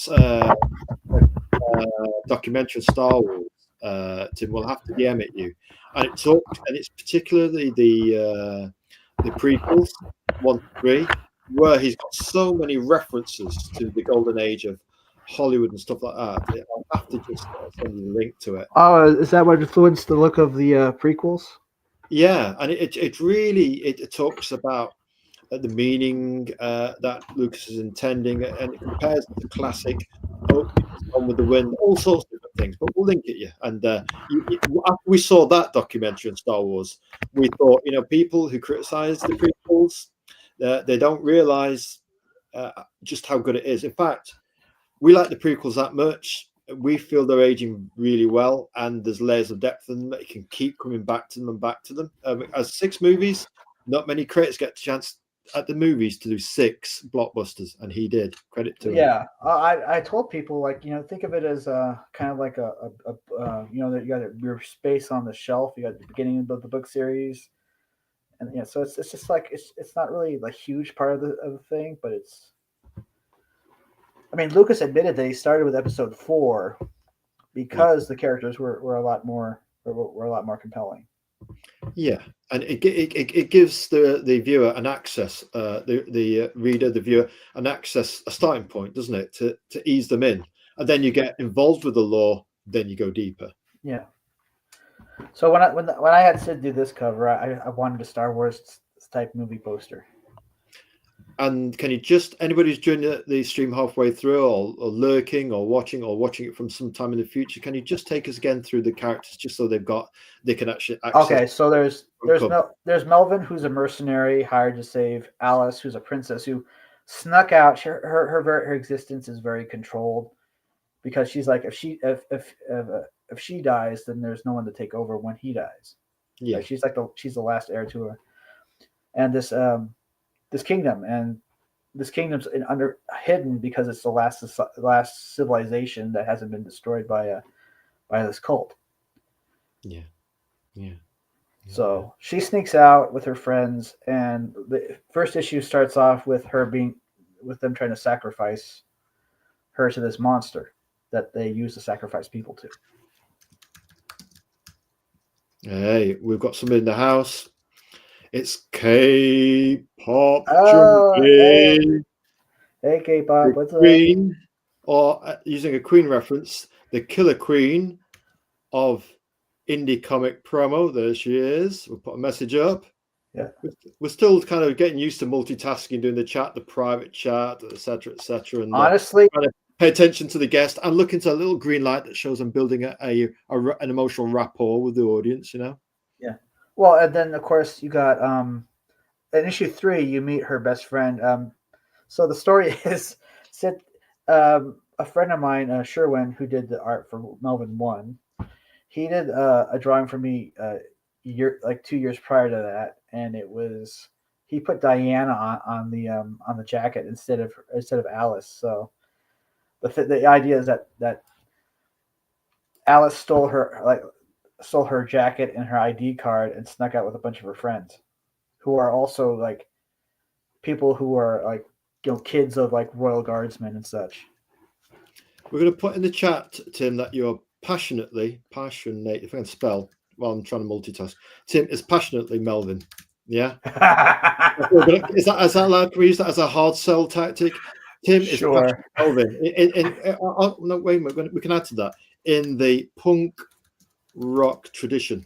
Oh yeah, that's we'll put here that it's a philosophy. Yeah, he's serious about his philosophy. How about that? He's serious about his philosophy.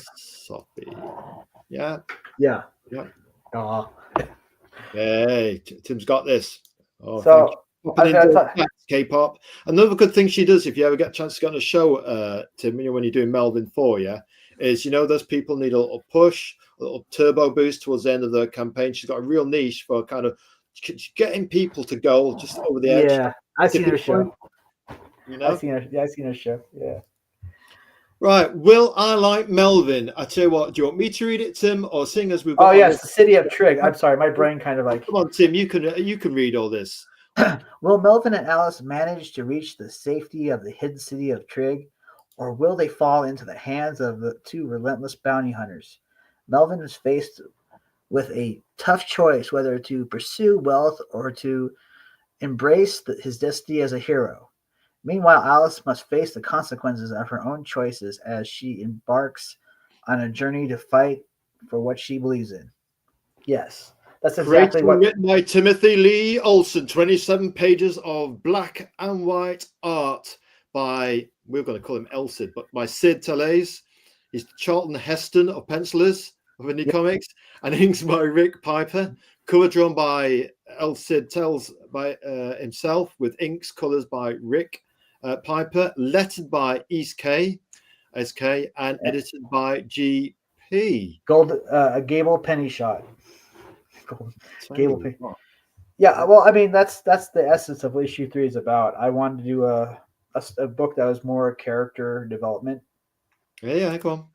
More I character wanted, development. Yeah. so I wanted to show that Melvin he's all about the job, but deep down he ends up being a hero. It's all about being that hero. Every guy in every one of their lives, they just want to be the hero. We try our best, ladies out there. We're sometimes, like Woody Allen said, 98% of life is turning up. And in terms of our dancing style, it certainly is. Now, number 3 here of the big 5 questions, Tim. Why do you create indie comics? Why not, I don't know, try and work for Marvel DC? When did your journey with indie comics begin, Tim? I don't like people telling me what I can create. Got you. Yeah, simple. I like the freedom of creating whatever I want. To which we say, Amen. Yep. I tell you, you've answered that perfectly. Let's move on to the next one. It doesn't get any better than that. It's rich, it's to the point.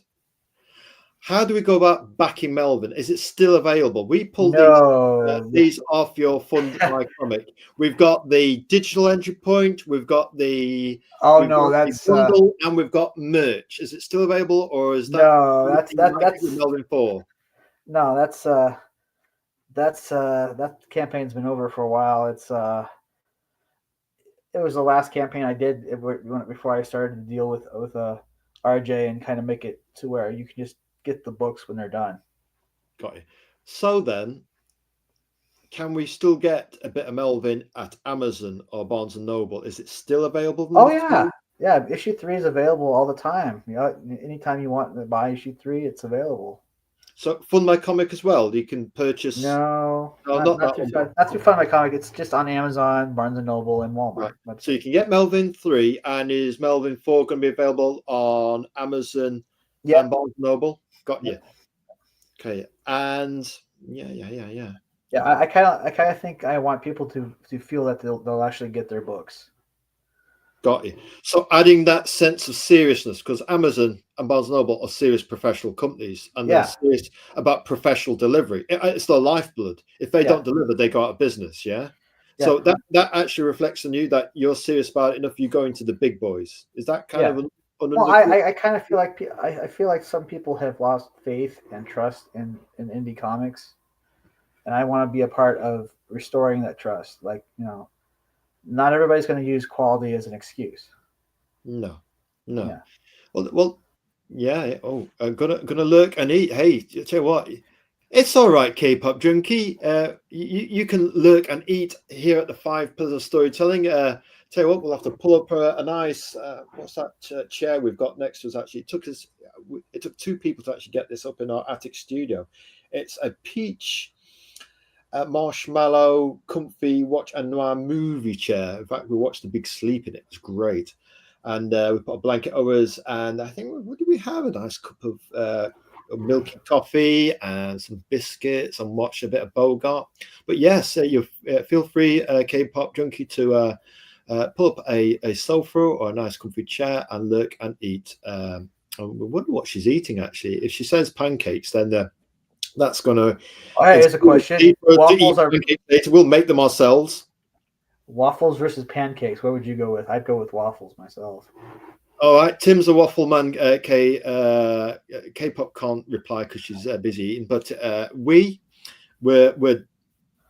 you'll pry our pancakes from our dead, stiff, dying hands kind of guy. So we've got pancakes versus waffles on this show, and an absolute dead cert exclusive. You only get this kind of information on the 5 Pillars of Storytelling live. Of course. And I tell you what, We've forgotten our name. It's that thinking about pancakes has done it. Jeez. Anyway, Oh God. moving swiftly on. Who are the creative team to be joining us in the green room, Tim? We're still on pancakes, so buy us a bit of time to think. Tell us Yeah. about your creative team. Oh, about the creative team? Well, let's see. Well, there's me. I'm awesome. Sid. Melvin is created and written by Timothy Lee Olson, so we Okay. know that. Oh, okay. God dang it, that's small. Oh, I know Sid's in there. Oh, it's a There you bit go. it's a bit small. Artwork by Sid Telis. Sid's. We were having issues with Melvin too. A writer who not a writer, an artist. He only drew 13 pages and he was kind of flaking off. Yeah. And so I put an ad on Facebook. There was all these like art groups, and Sid answered, and we've been working together ever since. And Rick, he's just a good friend of mine, and he created a comic book character called Canadian Shield. Yeah. And I think he's working on his third one. And of course, Abel Pennyshot, he's the editor, and he's always I always trust his word over anybody about like this is how I probably should say it, or you know. So a solid guy, he can vouch. His word is his bond, sort of thing. Yeah, and honestly, my opinion, your script is never done until it's edited by the editor. Yeah. So, yeah. Do you feel as an indie comic creator that you need that? Do you know what I mean? Somebody to tell you that maybe you're blindsided because you can't trust your own judgment because if you're like me, like everything I do, this is perfect, it's great. You need somebody to say, well, that's a guy thing. We're perfect. Yeah, well, we don't need everybody else's opinion. Does your character need to do this, and maybe we need to fix this, and and I don't understand this part, and Is he gentle with it? When he hits you with the frying pan, is he gentle with it? Is the pan covered in like a soft velvety material? Well, I connect him to like my Google Drive so he can like edit it live and we talk about it. Really? Edit it live with your Google Drive? That's cool. Go on. Yeah. So yeah. He's great. SK. Does he type in red with all the additional notes? Does he type? Well, you see his little icon, and then maybe you'll see like a purple line as he's deleting, working on something. The reason I asked that is sometimes with editing, everybody's got their own little methods of like, if you've got an editor on board, is like a color coding thing, a protocol, or how you. He leaves notes, and then I go through the notes and we talk about them. So he'll leave a note. So he helps you understand what he's trying to get at and say, well, it's a cool idea, Tim, but it won't be clear to the reader, kind of thing. Yeah, or this. Can you tell me why this character does this, or why does this character do that? Yeah. That's cool. I like that. And you've got the letters by, is it Ezzy? He's SK. I think I haven't hired him. I think I hired him for that book. But he was great too. I think he might have done the lettering for another book. I can't remember. Yeah, and the inks are by Rick Piper going over Sid's pencils. Yeah. Yeah. Although Sid's pencils are almost like inks themselves, are that finished? Yeah. Right, let's move to the next one. I tell you, we had to include. Now, Melvin 2 wouldn't have happened without Sid and Andy. Go on. And Andy had gotten over a bout of COVID, and he's always said that he's not going to get that shot. So if he gets it, he's a goner. So yeah. He survived the first bout, but then he got it again, and I remember talking to him, and I said, "You're going to be all right." And the last thing he ever said to me was, "Yeah." But he passed away, so I dedicated the third issue to him. I'm sorry to hear that. That happened a few years back, but still, I felt like because he was working on a book called Pandy, which is about this kind of like action hero. It was a kind of a toy bear that had come to life or something, and he never got a chance to finish any of them. So in the back of the book, there's a little bit of a dedication to him where it's you know that fifth Friday the 13th movie where Jason dug himself out. Yeah. or he got dug up or something. Well, it's Pandy, and it's this the headstone says Pandy lives, and there's a shovel, so it was a tribute to him. A tribute to him. I think, giving a tribute to somebody through doing something you're passionate about and you genuinely love is the best way. You immortalize the memory of people who have passed. You keep them with you, keep them alive, Yeah. and the things around you, and the things you do, you honor and celebrate and remember them that way. Tim. Andy was one hell of a guy. This laptop, I mean, he helped me get it. So, Did he? Yeah. So it was a natural born giver. Yeah. I mean, Salt to the earth type. Yeah. So I mean, issue 2 would have never happened without him. So I owe him a lot, and I sometimes I miss him.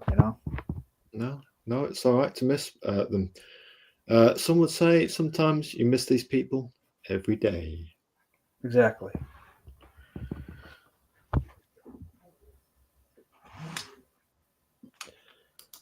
Yeah, we lost. It's an absolute wasteland. The last 3 years hurt a lot of people. Moving swiftly, well, not so swiftly on, just gently on. Gently on. Of course. What advice?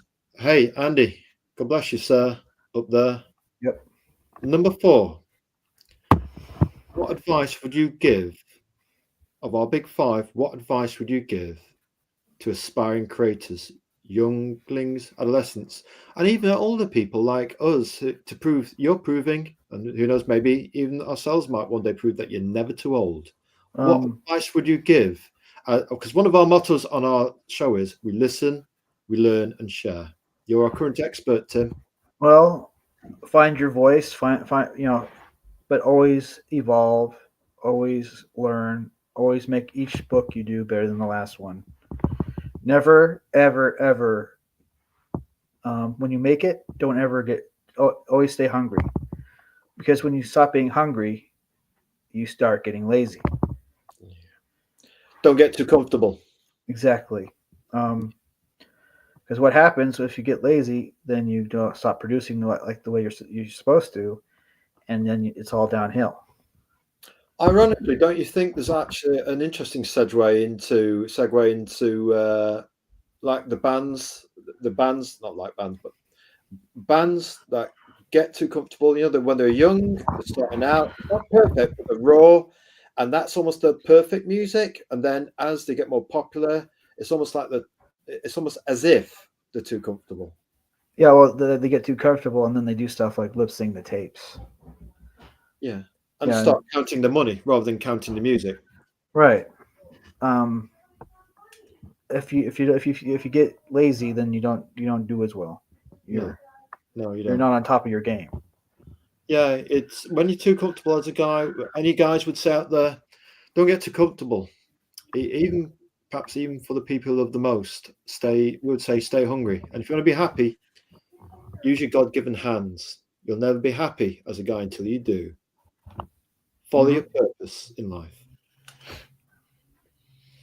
Right, question, our final of the big 5, but we do have a bonus round, a quick fire round to kind of test you out, Tim. What superhero would you be, Tim Olson? What superhero would I be? Oh my gosh, so many questions. So many choices. I'm just gonna go with Logan. Wolverine. Why are you going with Logan? Tell us. Because he could get messed up a lot and still come back. That's the Wolverine I know. Yeah. And Man of Mystery too, isn't he? Man of Mystery. Yeah. Yeah, he can get messed up and then he's back. Oh, wait a minute. Guess who we've got? The governor of reviews, second stream of the day, Master Crenshaw, our resident battle general and shoulder to boulder kind of guy. It's Crenshaw, FAO, second stream of the day. Why, yes, Crenshaw. We'd already scheduled Tim Olson in for the show, and we thought we wanted another guest, but by the time we were going to fit that guest into mid-April, the Kickstarter would have been over. So we tried to squeeze Governor Garvey in there to actually promote his I took a hammer to hell, so because he's only got 5 days to go, and been interesting doing two special guests in one day, Crenshaw. So good to have you along, Crenshaw. And what we're going to do is say hello there, Crenshaw. And he really is. I want to call him a governor of indie comic review, because we're typing this in the chat. He's to the point, a bullseye point, yeah, point. That's what we like, and he's got a smoother than salted butter on tiger bread voice. Smoother than Bunnahabhain whiskey, folks. So yeah, his indie reviews don't last long. They're only about a minute, and you think, wow, he's taken as long there. Scrolls along with the action in the comic. It does not really spoilery. Just gives you the main points. Smooth voice. Boom. And you think, that's how I want my reviews to be. He's the there used to be this guy on the BBC television who used to do movie reviews. His name was it Barry Norman? So he's the Barry Norman of indie comic reviews. Yeah. The film review, but for indie comics. He's good at that. Right then. So it's Wolverine for what superhero would you be? So welcome, Crenshaw FAO in the chat. He's a boulder to the shoulder kind of guy. He's certainly a guy you want on your side. We actually went to a stream the other night, but it finished. We're going to have to what we're trying to do is get around more people's streams and just at least touch base and make a comment and support them in the chat. Tim, there was what was her name? Was one lady.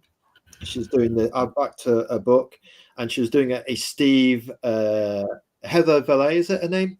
And she was doing a kind of article on Steve Ditko and Arcane Master of Air Ballet with the Vulture Spider-Man fight thing. We thought we've got her, and we couldn't resist. We were busy typing away in the chat while we like Steve Ditko. Sometimes we have to sit on our hands and gaffer tape over the mouth and say anything like that and watch the stream. Yeah. Bonus questions. Are you prepared, Master Tim Olson of Melvin fame? Sure, bring it. So what got you into comics then, Tim, for anybody joining us right now? Well, like I said, Crenshaw. Rob Liefeld's X-Force #1. It was a real thing to me. It just, I had didn't see anything like it. Visual punk rock in comics. Yes. The breakaway, the rebellion, critical thinking. I'm not getting so much of the cake and the money from Marvel. I'm going to break away and take more of the cake by setting up my own comic where it's visceral. It's all about the imagery, and then we do a bit of story that goes along with it, but that kind of edgy, kind of like ink and almost like heavy on the line style. It's got attitude, it's got rage, it's got fury, probably indignant rage from being paid so little for all the million sellers they created for that big company. I want all that back to upstairs, motherfucker.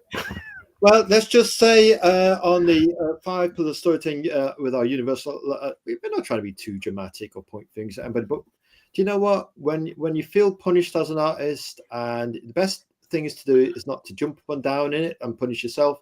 Best thing to do, if you feel you can get a better deal and a more cake elsewhere, is go and make your own cake elsewhere and enjoy the fruits of your labors. After all, we've got hands, we've got feet, we can create and we can walk. That's what us guys can do. Let's move on. So, number 7, what do you like about indie comics? Is it the unlimited power, the freedom to be your own man, and you get to decide what's in the contents, what's in the story, how the cover goes, how it all goes down, Tim Olson? Well, it's just something that I think it's just always been a part of me. That's just something I've always wanted to do. Dog will hunt. That's what we say. We say amen to Brother Tim. It's hello, Brother Kyle. Hello, Tim from Crenshaw FAO. I'll tell you what, we're going to ask a question, actually. Crenshaw's hinted at writing a comic. Have you ever written a comic book, Master Crenshaw? I'm getting the vibe. If anybody can do reviews that good as you can, you must know your way around the story, Tim. Just curious, Crenshaw FAO, just wondering. All you got to do is start doing it. All you got to do is start doing it, Yeah, until then, it's all talk. And here we go. Ding, ding, ding. In the blue corner, weighing in at 800 pounds, Tim Ice Cool Olson That's is right. saying, "Bring it on, Crenshaw, Do with it. your indie comic." In fact, it was Crenshaw last week that suggested, because Bianca uh, of her Dark Art Blade fame, you should see some of her indie comic work, actually popped into the chat, and I think Crenshaw said something about maybe if you could work with Bianca on a comic, that'd be an interesting team up, wouldn't it? Now that would be an interesting team up. I'm now going to put the hello, Master Crenshaw, Boulder to the shoulder, battle general. That's what we're going to put for him. There you go. Typing in real time, multitasking. All right then. So obviously, it's having the power of the dark side in the palm of your hand, Master Olson. Right then, what are your plans for Melvin going forward? You have hinted at that with ideas in your head going into as far as possible. Let's say double figures if you get your chance. Well, not just putting out books directly to people, but doing conventions. So yeah, accessible in the biggest shops, comic shops in the world, which are Amazon and Barnes and Nobles. Yeah. Well, I will be promoting. I don't have a table there, but I will be promoting at Boise State Comic Con. At Gym State Comic Con in Boise. Again, what the table costs like these days at real conventions, Tim? Are there areas where you can go as a small creator and get a bit off and pay a smaller fee, or maybe save money by just going there for a day rather than all weekend? Which, well, if you're over at a hotel, could get quite pricey, you know. I had signed out the application and I got a message back that they had filled up. So yeah. like, well, I can't get a table there, but I might as well just go there and promote with.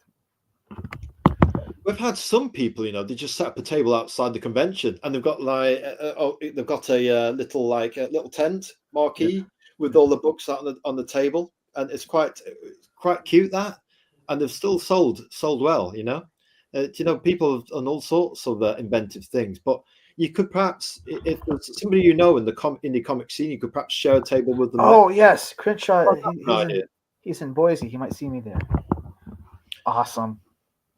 Well, yeah, I mean, team up with somebody. See if you know somebody there, go and say, can I just if you strike them a deal, Tim, you mind their table when they need to take a toilet break, or they need to go and get something to eat. You say, I'll mind your table for you. Maybe I can just put a little my Melvin book just here at the side, or have them in my backpack, and I'll just you can sell while that person's away, and maybe you can do a bit of spiel for your own book as well. Well, then like in August, I signed up for Plastic City Comic Con in Massachusetts. Cool. So I'm gonna try to go. I'm trying to get that done. How much does it cost in dollars? Because I've got some idea. Pounds. Booth was 150. Wow. Is that for a single day? Yeah, it's a single day event. Crikey. And then I've been Rainey has a video about what to do if you do your first con. She has. I'll tell you what, she's got that feminine energy in there, and she only looks about 20, but she's actually been creating comics for 20 years. And I tell you what, she still look good. Her battle-tested advice, absolutely, you can feel the authenticity in it. It's born of her experiences, like the Governor Garvey, who we chatted to earlier. I mean, anybody who missed that stream, go watch it. It's absolutely I've seen all the videos she does. She does one about was it the 360 rule? I got to look that up. It's about like I do the storyboards too. Cool. So I want to look up that and kind of get better at doing storyboards. Yeah. Well, I think the thing is, even though Alan Moore doesn't draw too well, I think maybe on The Watchmen, I think he did his primordial primitive thumbnails to give Dave Gibbons a chance to actually have an idea what's in his head, and very detailed per panel, per page notes. I mean, it depends on how symbiantly you work with your as a writer, with your artist. I mean, some people have synaptic mind bridges and they get it, they just flow with one another's ideas, and they understand it. When you say something, they know exactly what you mean. Well, I've had to barely have I had to actually correct sit on anything. Sometimes I feel like, wait, that doesn't work for the story. Can you redo that part right there? Exactly. Do you know, Crenshaw has come back at you, Tim, with your Bring It On. Crenshaw FAO says, got a couple of things written. Need to get a whole story finished before I move forwards. We understand that feeling very, very well. And you get the big awesome from Tim Olson here, Crenshaw. Yeah. And here we go. Here we go. It's a follow-up comment. Well, Tim, I'll try to see you there. Boise is my home. Boise, yeah. Boise. Actually, everyone says Boise, but it's actually Boise. And I've been saying that wrong. I got corrected by someone from Idaho because I'm not. You got from corrected. Idaho. Oh, right, okay. So well, I say Boise. Pronunciations around here. We don't want fights kicking off in the chat. You said Boise. We're not having that. Just So here we go. So Tim Olson said on the 17th, I will be there. There you go. Right then. So what we got next? Plans are he's going forwards and he's doing conventions. So you're going to be able to find Tim on Amazon, Barnes Noble, but you also find him at cons, in the flesh, building up real customers, real loyal fans, and speaking to somebody in the real. You'll build up a real audience because there's nothing like human to human seminal connection. That's where people can get to know you, the real deal, folks. And then all the stories you'll have. The last 3 years, conventions are still here. And then all the stories you could actually put on your own conventions too. Go on. Here's theoretically, you could go to a Holiday Inn, rent out a conference room, and turn that into a convention. So you and your indie brothers, if you've got some mates, could get together and say, right, we'll pay half of the venue. A bit of the venue price each, right? Yeah. Somebody takes the money, books it, and then you could, again, thinking outside the comic flyers. You can go. Stickermule.com has a deal for 200 flyers for $68. You can have those, and then you can advertise. Again, pre-crowdfunder strategy. There was a world, a life before crowdfunding. Think outside. A lot of conventions started in the basements of hotels. Sorry. Excellent point. No, that's a great point. No, let's hear it. Yeah. I tell you what, we get the feeling, Tim, that you're a guy. You said you're the DIY guy. DIY all up in this. So we think that you'll make your own solutions and build your own kingdom and have your own queen. Like Conan. Yeah. Yep. You remember that famous Conan? We're thinking. I thought you meant the talk show host, but yes. Conan style. Yep. Yeah. Oh yes, Tim, just like that. All right, moving on. We've got to do this. We pinched this off we call football here in the United Kingdom, and our favourite team is Nottingham Forest at the world famous City Ground, Nottinghamshire, Robin Hood country. And one of the things we pinched off a Nottingham Forest podcast was our favourite pizza. And yes, K-pop in the chat, we want to know what your favourite pizza is. And yes, you, Crenshaw FAO. And if you're still looking in the RJ, we want to know your favourite pizza as well. Why don't we have favourite pizzas in the chat? These are really important questions. So we're going to ask you, Tim, what is your favourite pizza? A supreme pizza. A supreme pizza. What, like Rob Liefeld supreme? No, that's extreme. Supreme has like pepperoni. I think it has like mushrooms, sausage, olives. I think onions, green peppers. I'm going to ask the chat now. I'm going to put, come on, chat. What's your fave pizza? Hey, if Tim can do it, he's putting his head on the chopping block here. Preferably not one by a dumpster. Well, yeah, we don't want any dumpster pizzas, to me. I mean, if you're picking it out the trash, there's something wrong with your pizza, folks. Not one down an alleyway. We don't want the alleyway pizzas. We can do a thin and crispy chicken and mushroom pizza. We don't mind deep pan. We could do a meat feast. Right now, we could eat our own leg feast because we're really hungry. We've had porridge today. It's our only meal we've had today. And a slice of tiger bread with some lovely salt and butter on. That's not enough to sustain a grown man. Now, I heard England, right? Well, yeah, England, the UK, although our heart belongs to Scotland. Go, Tim. But there supposedly, was it Domino's or Pizza Hut over there in the crust? It's Domino's. Have you been checking up on us Brits in the UK? Supposedly the crust has like a hot dog that runs around all through the crust.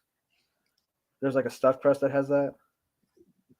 I swear by the Almighty. Do you know what? We have enough difficulty sleeping as it is at the moment. We're going to have to really untopsy-turvy our night owl routine. And you know, how am I going to get to sleep tonight knowing that there's a hot dog going all the way around the Krusty on a Domino's pizza? I heard it was Domino's or Pizza Hut or something like that.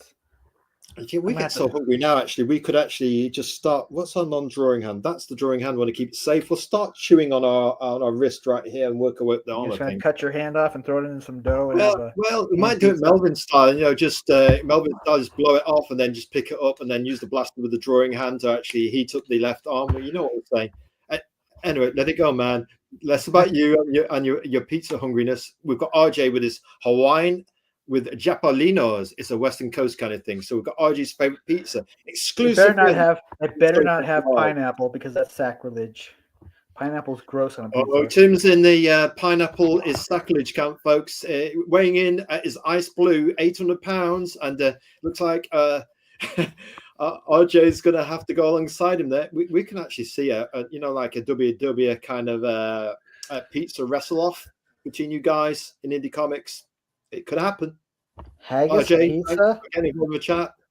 Crenshaw. And we got another one. Crenshaw's getting involved with the Rook. There is a local pizzeria that serves haggis pizza. Scotland. Where else? My heart belongs to Scotland. Oh, haggis pizza. Excuse me a moment, folks. I'm just taking a moment. I've never had haggis. Is it any good? Well, it's kind of, we call it like a refined, herby, spicy mincemeat. Right. In a kind of like what looks like a plastic seal, and you cook it. You put the fork in it so it doesn't explode in the oven, and you put it in the cooker for a little while. And you need some whiskey, double cream sauce to go with it. We've cooked it, yes, folks. On Modern Wicket, you burn off the alcohol off the whiskey, and then you use the whiskey minus the alcohol. Otherwise, it'll taste bitter. Pour that into the double cream, and put that on your haggis after you've got it out the plastic sack that it comes in after it's cooked. And then you want some mashed tatty with salted butter, and pretty good. Done it with that. And sorry, folks, clearly your host is hungry tonight. But yes, there is a local pizzeria that serves haggis pizza. And yes, Crenshaw, you had us on the way to Scotland there for a second. Be careful though, Crenshaw. We may not come back. As long as it's not lutefisk. Have you ever tried lutefisk? Oh, tell us about it. It's codfish boiled in lye. It's a Norwegian thing. I don't know why they made it. It's terrible. Right, here we go. Jerry, ding, ding, ding. It does have pineapple. Come at me, says RJ. Oh, dear me. We're going to have to get you two guys a ring.